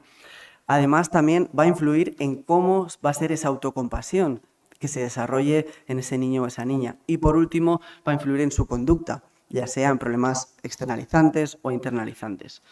Además, este modelo nos parece muy interesante, pero también podríamos ver qué papel está jugando la compasión, no solo la autocompasión, ¿no? Y nos parece un punto muy interesante de partida. Hay algunos estudios bastante recientes, de hace un par de años, una revisión sistemática que muestra la eficacia de las intervenciones de autocompasión en la crianza, donde son eficaces en mejorar autocompasión y también otras habilidades como otras medidas como estrés parental, ansiedad, tristeza, otros aspectos relacionados. Todo esto nos sirve para plantear alguna serie de hipótesis. Vemos que la compasión y la autocompasión, con los estudios que hemos hecho, con la literatura que hay, de alguna forma están relacionadas con los estilos de apego. De la misma forma, los estilos de apego también van a influir en esas habilidades de compasión. Pero nos parece que hay otras variables que también tendríamos que tener en cuenta. Alguna de ellas son esos estilos parentales. Imagino que muchos los conoceréis, esta clasificación de estilo parental autoritario, permisivo, indulgente, democrático, negligente. Simplemente, de modo de resumen, estos autores plantean estos estilos parentales en dos ejes principales, en cómo está siendo ese control de los límites, cómo se está estableciendo y cómo está siendo ese afecto. Aquí os pongo una diapositiva de las consecuencias que puede tener el tipo de estilo parental cómo puede afectar en el desarrollo. Y en resumen, os pongo algunos estudios que nos muestran cómo ese estilo parental puede afectar en problemas internalizantes o externalizantes. En resumen, uno de los mayores estudios de metaanálisis que hay muestran una clara relación entre el estilo democrático y esas medidas de bienestar, una relación directa. Y una relación también significativa entre el estilo autoritario y el negligente con una mayor emocionalidad negativa o una mayor sintomatología negativa. Por tanto, lo que se ve también es que no es tan importante el hecho del control, sino cómo está siendo el afecto. Es un poco la conclusión de este tipo de estudios. También encontramos algún trabajo que nos muestra la relación que hay entre estos estilos parentales y el apego seguro. En resumen, lo que encontramos es que el estilo parental democrático o el autoritativo, que también se traduce de esta forma, estaría relacionado de forma positiva con un estilo de apego seguro. Y podemos entender esto como un factor protector, como una vacuna que de alguna forma vamos a estar poniendo. Por tanto, nos planteamos, este modelo se puede ampliar teniendo en cuenta los niveles de compasión, autocompasión, esos estilos de apego, esos estilos parentales, incluso nos planteamos otras variables como cómo está siendo el estrés parental, qué papel está jugando aquí. También conocemos escalas para medir mindful parenting, cuánto estamos de atentos en esa crianza, ¿no? Y para ir cerrando la presentación, algunas hipótesis que nos planteamos. Pensamos que altos niveles de compasión y autocompasión, con la evidencia que tenemos hasta ahora y los trabajos que se han realizado, se van a relacionar con un estilo parental democrático, un estilo de apego seguro, con altos niveles de parentalidad consciente, con bajos niveles de estrés parental, con bajos niveles de burnout en padres o madres trabajadoras, con altos niveles de bienestar psicológico, con altos niveles de afecto positivo. Esto dicho así, de forma muy rápida, pero hay muchísimo detrás, ¿no? Ya los compañeros nos han planteado distintas perspectivas, cómo poder abordar esto desde la educación humanista. Algunos pasos que nos planteamos en esta presentación hemos intentado hacer un zoom inverso, ¿no? un observar con el telescopio y centrarnos en puntos concretos como la compasión, estilos de apego, estilos de crianza. Y es un poco la línea en la que queremos continuar. Desarrollar un estudio descriptivo transversal para evaluar todo esto desde un estudio nacional. También estamos evaluando esta concepción semántica de compasión en alumnado, en concreto en alumnos de magisterio de primaria. Les estamos preguntando, ¿qué es para vosotros la compasión? Porque yo mismo tenía ese prejuicio de, pues igual les va a sonar muy lejano, o igual no, igual ya les suena bastante cercano. Entonces, ya estamos realizando esto con un proyecto de innovación docente, ya estamos recogiendo datos y los tenemos para poder analizar y sacar las primeras conclusiones. También nos gustaría trabajar en la formación de la terapia de compasión basada en estilos de apego, enfocada a estos puntos que hemos comentado, de educación y crianza, aunque sabéis que el protocolo ya se basa en el estilo de apego, pero también ver cómo podemos incluir y adaptar y nutrirnos también de otras colaboraciones, como planteábamos. Y ya para ir terminando, como conclusiones, ideas claves, la importancia de tomar conciencia de los estilos de apego propios que tenemos en educación, los estilos de crianza que estamos implementando en el día a día, cuáles son nuestros niveles de compasión y autocompasión. Cuando hablo de esto puede ser interesante desde un punto de vista de la crianza, de los padres y madres, pero también como profesorado, ¿no? ¿Qué estamos volcando en nuestras enseñanzas? Eso que no está únicamente en el libro, para poder, además de tomar conciencia, fomentarlos.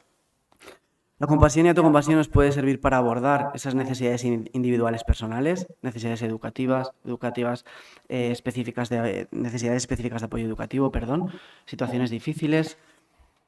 No va a ser, no quería terminar todavía, no va a ser una forma tal vez de solucionar problemas, pero sí un espacio, un colchón, un entorno seguro para poder gestionar todos estos aspectos. Y ahora sí, muchas gracias por vuestra atención.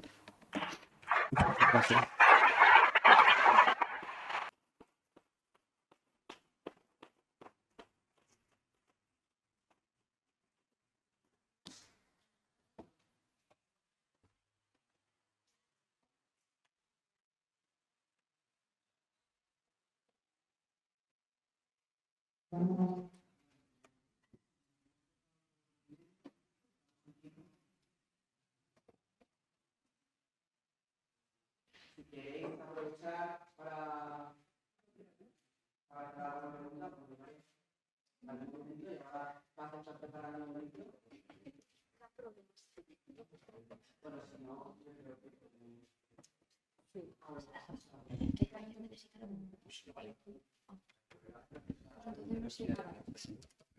Pero aquí no es fácil. Está por ahí el micrófono. Si quieres, mientras Toma este. ¿Sí? Vale. ¿Por aquí? ¿Quién ha levantado? Pues vamos para allá. Genial. 1 a 1, venga. Qué maravilla.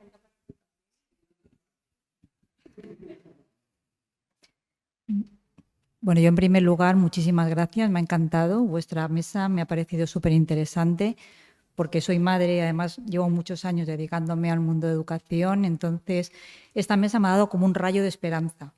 Entonces, bueno, tengo muchas preguntas para todos, pero bueno, en este caso se lo voy a hacer a Hans. El programa, esto sería también para todos, por ejemplo, en el caso de escuelas me ha quedado muy claro, pero para Hans, el programa yo entiendo que implementáis, ¿cómo lo aterrizáis con los profes? ¿Vale? Primera cosa, primera pregunta. Y luego mi segunda pregunta, bueno, profes y dirección de los coles. Y luego la segunda pregunta sería si el programa también lo trabajáis para tratar temas de bullying en el colegio, no solamente con acosador y acosado o acosadores, sino sobre todo con el resto de alumnado que de alguna forma son observadores pasivos, y cómo trabajáis la empatía, ¿no? En este caso, con los observadores pasivos. Gracias.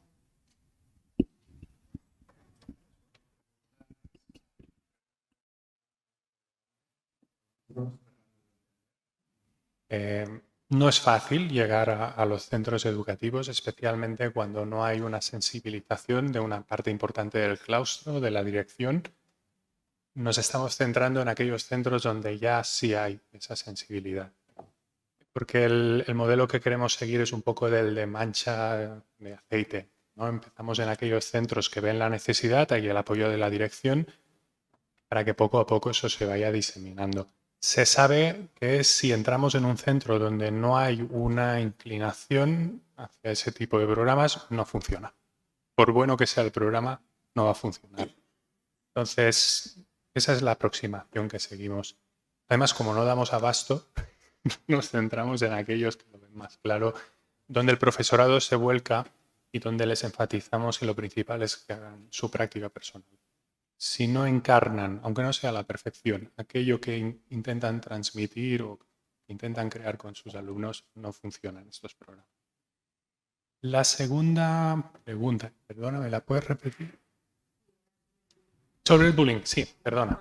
Sí, específicamente no. Trabajamos en cierta medida en las causas. Se incluye también la escucha activa, el desarrollo de la empatía.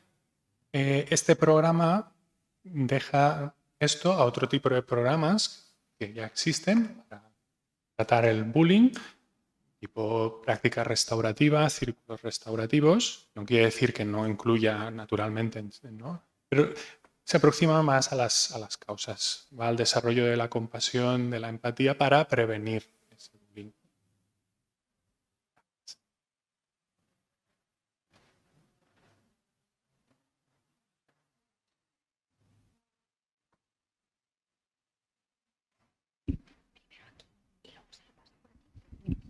Buenos días.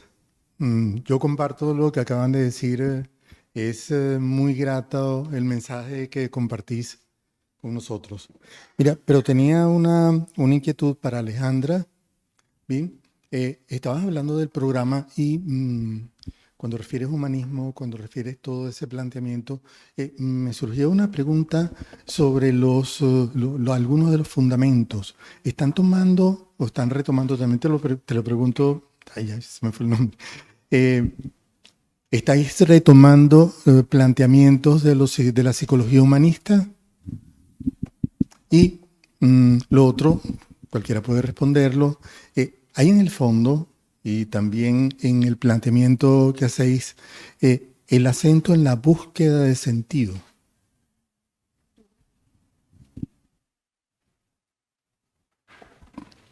Sí, bueno, muchísimas gracias. No sé si también te referías a algún compañero, Yolanda.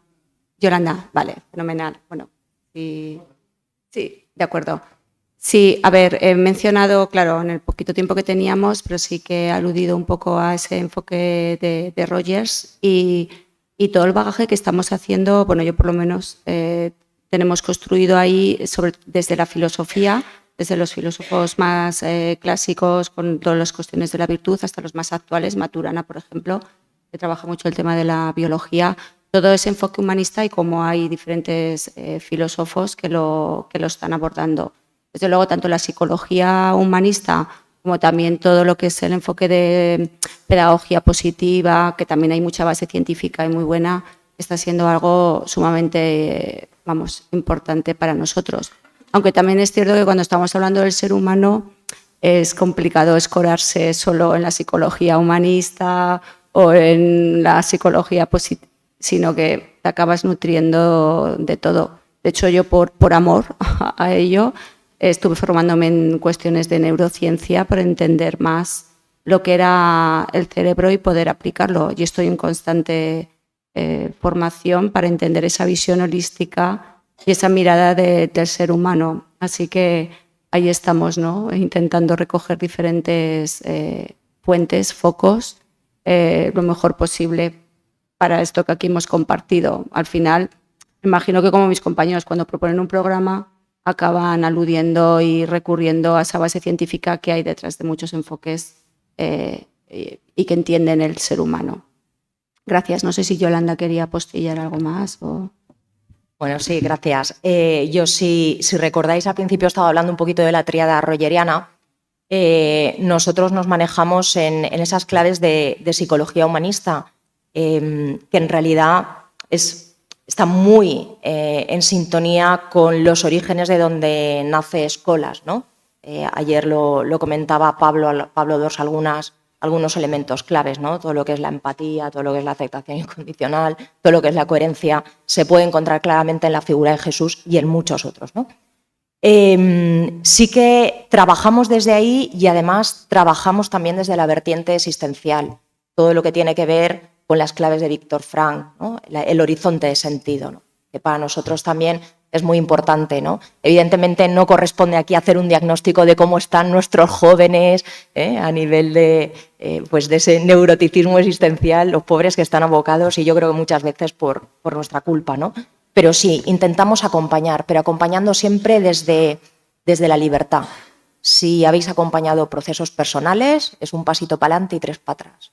Y hay que ir poquito a poco, descalzos, porque como ya he dicho, entramos en terreno sagrado y bueno, cuesta, porque hablamos de chavales de 14, de 15 años, que están ya con sus esquemas, sus dinámicas en cuanto a educación, en cuanto a funcionamiento social, pero sí que intentamos que ellos vayan encontrando su horizonte de sentido. Sí, sí.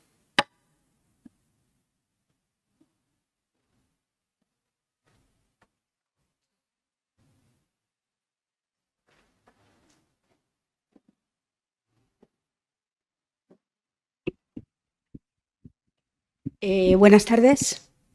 Primero felicitaros porque esta charla yo no pensaba oírla y francamente creo que es que me ha enganchado de una manera muy sorprendente porque me habéis transmitido una esperanza impresionante. La labor que estáis haciendo es increíble. Yo soy cristiana y colaboro con mi parroquia y me ha abierto un horizonte que no pensaba ni tocar. Y bueno, yo por mi edad ya estoy jubilada, ya me debería ir a mi casa tranquilamente, pero no puedo. Entonces, hay una cosa que os quería preguntar. Primero, iba a deciros que esto también se debería de hacer a nivel adulto, esta escuela, porque nos estamos olvidando que hay una parte importante de edad que tenemos que todavía aportar. Y sería interesante, porque todo se ha desvirtuado, todo se ha ido un poco de nuestras manos, estamos nada más que mental, y nos estamos olvidando un poco de lo que dice Francisco, con esa familiaridad que él ha nombrado, que Dios está en todas partes y no nos podemos olvidar de Él. ¿Cómo se transmite? Con libertad, compartiendo. Entonces yo quería preguntaros, ¿cómo podéis o podemos transmitir estos proyectos a nivel de que llegue a más sitios, a las escuelas, a los centros? ¿Cómo se puede publicitar esto? Gracias.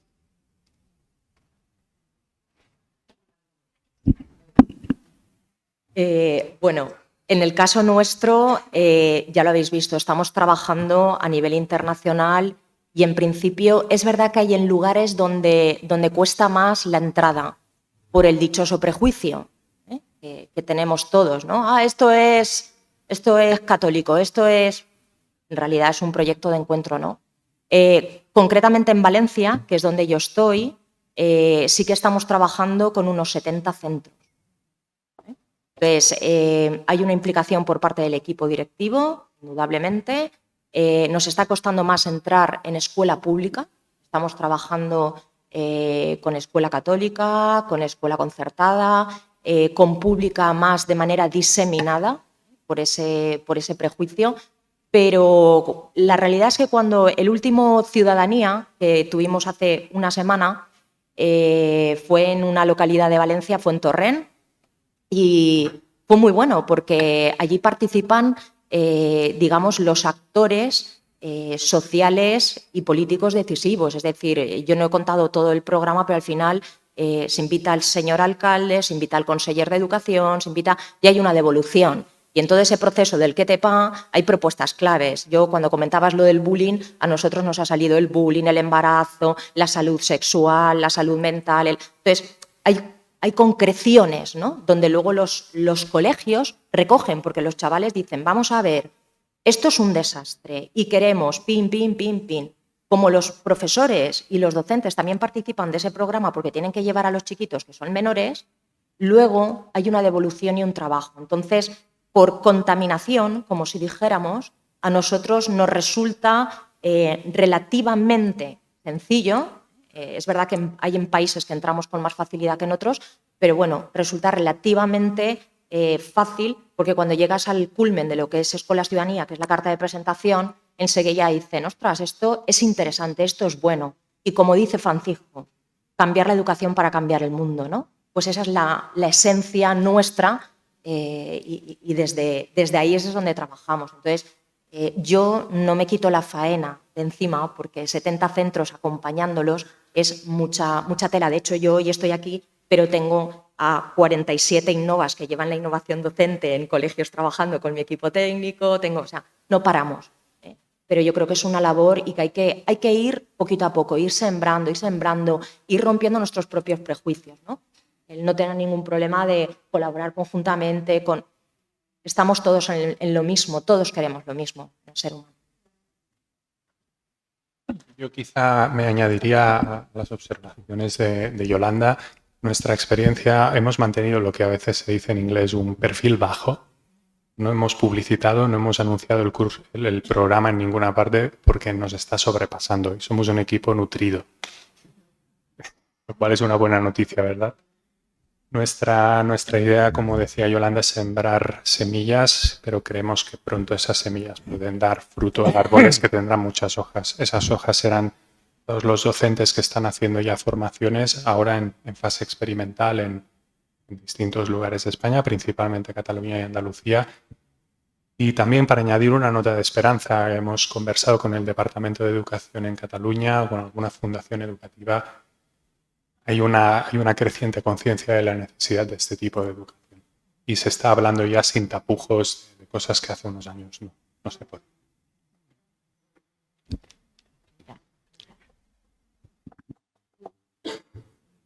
Quizá lo primero que me ha resonado... Perdón, no. ¿Puedo preguntar o...? Bueno, es que muchos ya se me han adelantado con las preguntas. Nosotros también hemos acabado aquí por equivocación, pero sin embargo me he quedado anonadado. Joder, me habéis hecho sentir algo por dentro impresionante. ¿Cómo me hubiera gustado en todo mi proceso educativo haber tenido gente como vosotras? No obstante, también, ahora, desde un terreno egoísta, quiero saber si, por ejemplo, en el País Vasco tenéis algún centro en el que estén implicados en este sistema, porque acabo de ser abuelo y me gustaría que mi nieto podría seguir en este camino. ¿Hay algo en el País Vasco? Que yo tenga constancia, en escuelas me parece que no hemos hecho nada, pero si hay necesidad, nosotros estamos en varios sitios de España y donde nos llaman vamos, ha hecho en Galicia, en Cataluña, en Madrid, en Andalucía, en varios lugares. O sea que yo tomo nota. O sea, no hay ningún problema. Escuelas va por contagio, donde le llaman va. Y el alemán, que no me acuerdo, búlgaro, ¿La Mancha se ha extendido también por el País Vasco o no? Hay pequeñas manchitas en el País Vasco, en Extremadura, las Islas Baleares y también aquí en Aragón. Lo que pasa es que es una tarea enorme. Ahora estamos más en un trabajo de sentar bien las bases, pero yo creo que en pocos años o meses deberíamos ser capaces de ofrecer programas en línea desde la Universidad Pablo de Olavide de Sevilla y desde la Universidad de Girona. Y ahí cualquier docente de España se puede sumar. Estamos en ello. Quizá a colación un poco del País Vasco, entiendo que sois... de Bilbao. Vale, fenomenal. Bueno, yo estudié en San Sebastián parte de mi carrera y sí que no es exactamente lo mismo. Si bien hay un proyecto que se empezó a generar ahí, que es comunidades de aprendizaje, y en parte con el trabajo que hacen dialógico, con las tertulias y dialógicas y otro tipo, se abordan muchas de estas cuestiones que aparecen aquí. De hecho, tenemos un proyecto que es muy bonito, que se llama Libros que unen, que está todo el material en Internet, y que se trabajan textos clásicos para abordar muchas cuestiones que aquí hemos trabajado desde el punto de vista espiritual y se ha hecho en gran medida en parte con la UPV, con la Universidad del País Vasco. Entonces, a nivel de centro educativo, no sé exactamente, pero sí que comunidades de aprendizaje está muy, muy enraizada en el País Vasco. ¿Y puedo hacer otra pregunta? Este tío está tonto, ¿no? Porque todo el rato se ha estado hablando de la compasión. Pero, ¿y qué es la compasión? Porque, claro, a mí me suena a religioso, a impostado, a hacer querer ser mejor siendo yo peor. ¿Qué es la compasión? Es muy buena pregunta, ¿no? Igual tendríamos que empezar en la mesa o el congreso, pero también depende desde la perspectiva en la que nos movamos, ¿no? Es verdad que si vamos a la tradición cristiana, pues vamos a tener un recorrido y aquí Yolanda seguramente te podrá hablar mejor. Dentro de la tradición budista también encontramos un significado. Es verdad que si nos quedamos en el constructo o en tratar de definirlo a nivel conceptual puede ser tedioso, ¿no? O difícil. Yo creo que es cuando a través de la práctica se puede llegar a una comprensión de lo que realmente es la compasión, porque es verdad que el objetivo no es que sea algo impuesto, ¿no? O inculcado como la obligación de tener que ser compasivo con el otro porque está sufriendo. Si nos vamos a la definición que había puesto o a una de las que se suele usar, al final simplemente es reconocer que todos en algún momento de la vida vamos a experimentar sufrimiento, ¿no? O dificultades. Entonces, de alguna forma sería el poder reconocer cuando aparece ese malestar en otra persona y poder de alguna forma motivar ese deseo para que esté bien. Esto a veces no requiere que sea a través de una acción en concreta, no requiere que yo vaya solucionando los problemas de todo el mundo, ¿no? Pero sí tratando de reconocer que esa persona está pasando un momento de dificultad y en la medida en la que pueda estar presente, estar abierto para desearle que le vaya bien. Si puedo hacer algo que esté en mi mano, hacerlo, y si no, reconocer esa dificultad. Hay varias formas de trabajar la compasión y la autocompasión, pero básicamente cuando uno puede reconocer ese sufrimiento en uno mismo, también tendría esa habilidad para reconocerlo en los demás. La compasión es un término, como comentábamos, que es multidimensional, que al final va a implicar distintos constructos y distintas habilidades. Y de alguna forma está conectado con muchos de los aspectos que estábamos comentando. Lo que te comentaba, si vamos a un nivel de definición conceptual, podríamos entenderlo como esa capacidad de darme cuenta de que otra persona está sufriendo, de que lo que nos va a unir es que todos vamos a experimentar alguna dificultad y reconocer o tratar de fomentar ese bienestar en la medida de nuestras posibilidades. Algunos hablan de ¿es egoísta ser compasivo? ¿No? Porque de alguna forma si los demás están bien, yo también voy a estar bien, ¿no? Entonces se habla de altruismo, hay muchos términos que pueden estar relacionados, ¿no? Pero al final cuando a través de la práctica uno reconoce esa dificultad y también tiene una parte actitudinal. Algunos autores lo defienden como una motivación, no solo a nivel intelectual de comprender el sentimiento, sino de poder posicionarme en esa misma altura, no esa tradición de la compasión, del que experimenta compasión desde arriba y lo señalo como está sufriendo, pobrecito, sino sería el reconocerme y situarme de esa humanidad compartida, ¿no? En el que todos experimentamos las mismas situaciones con distinto contexto, pero es lo que nos une. No sé si he respondido, pero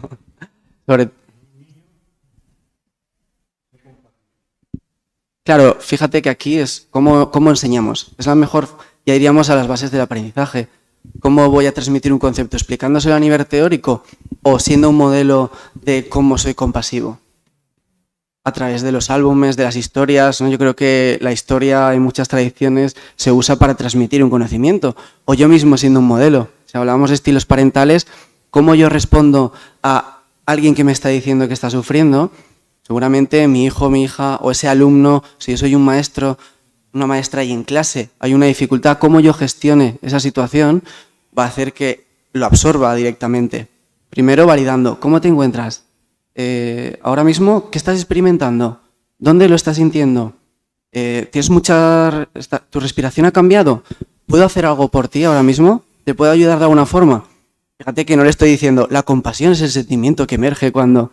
Sino me estoy mostrando de alguna forma compasivo, atento, permitiendo ese espacio, ¿no? Yo creo que esa es la mejor forma. Al final, olvidándonos del concepto, ¿no? Esta mañana también Edo Sonin hablaba de conceptos como la vacuidad y hablábamos, qué difícil es describir eso, ¿no? Y a través de ese modelado, el encarnar ese concepto, yo creo que alguien le preguntaba, ¿cómo sabes cuando alguien, ¿no? ha trascendido el ego? Al final no te lo puedo decir, he trascendido el ego, ¿no? Pero es algo que yo creo que se transmite y la mejor forma de enseñar en educación, yo creo, estos conceptos es siendo el modelo. Ya se planteaba, ¿no? Plantar esas semillas. Bueno, yo quería dar las gracias a Alejandra, a Hans, a Yolanda, a Daniel, que también viene en representación de Pablo y Maite con ese maravilloso estudio. Quería daros la enhorabuena y me voy, como han dicho mis compañeros, muy esperanzada, porque para cambiar el mundo hay que hacerlo desde abajo y hay que hacerlo desde la educación y desde los niños.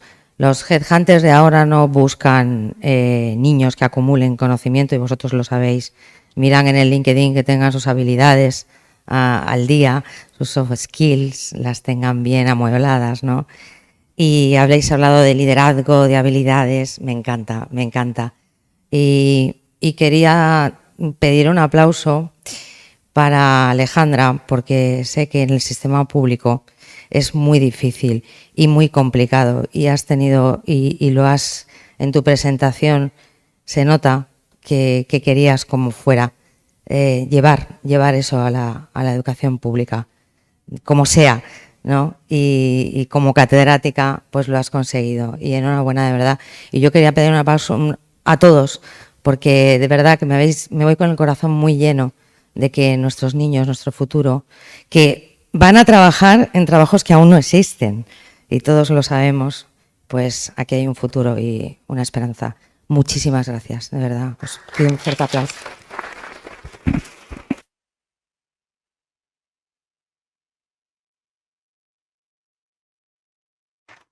Muchas gracias. Yo creo que es una forma muy bonita de cerrar y de abrir la boca y ir a comer.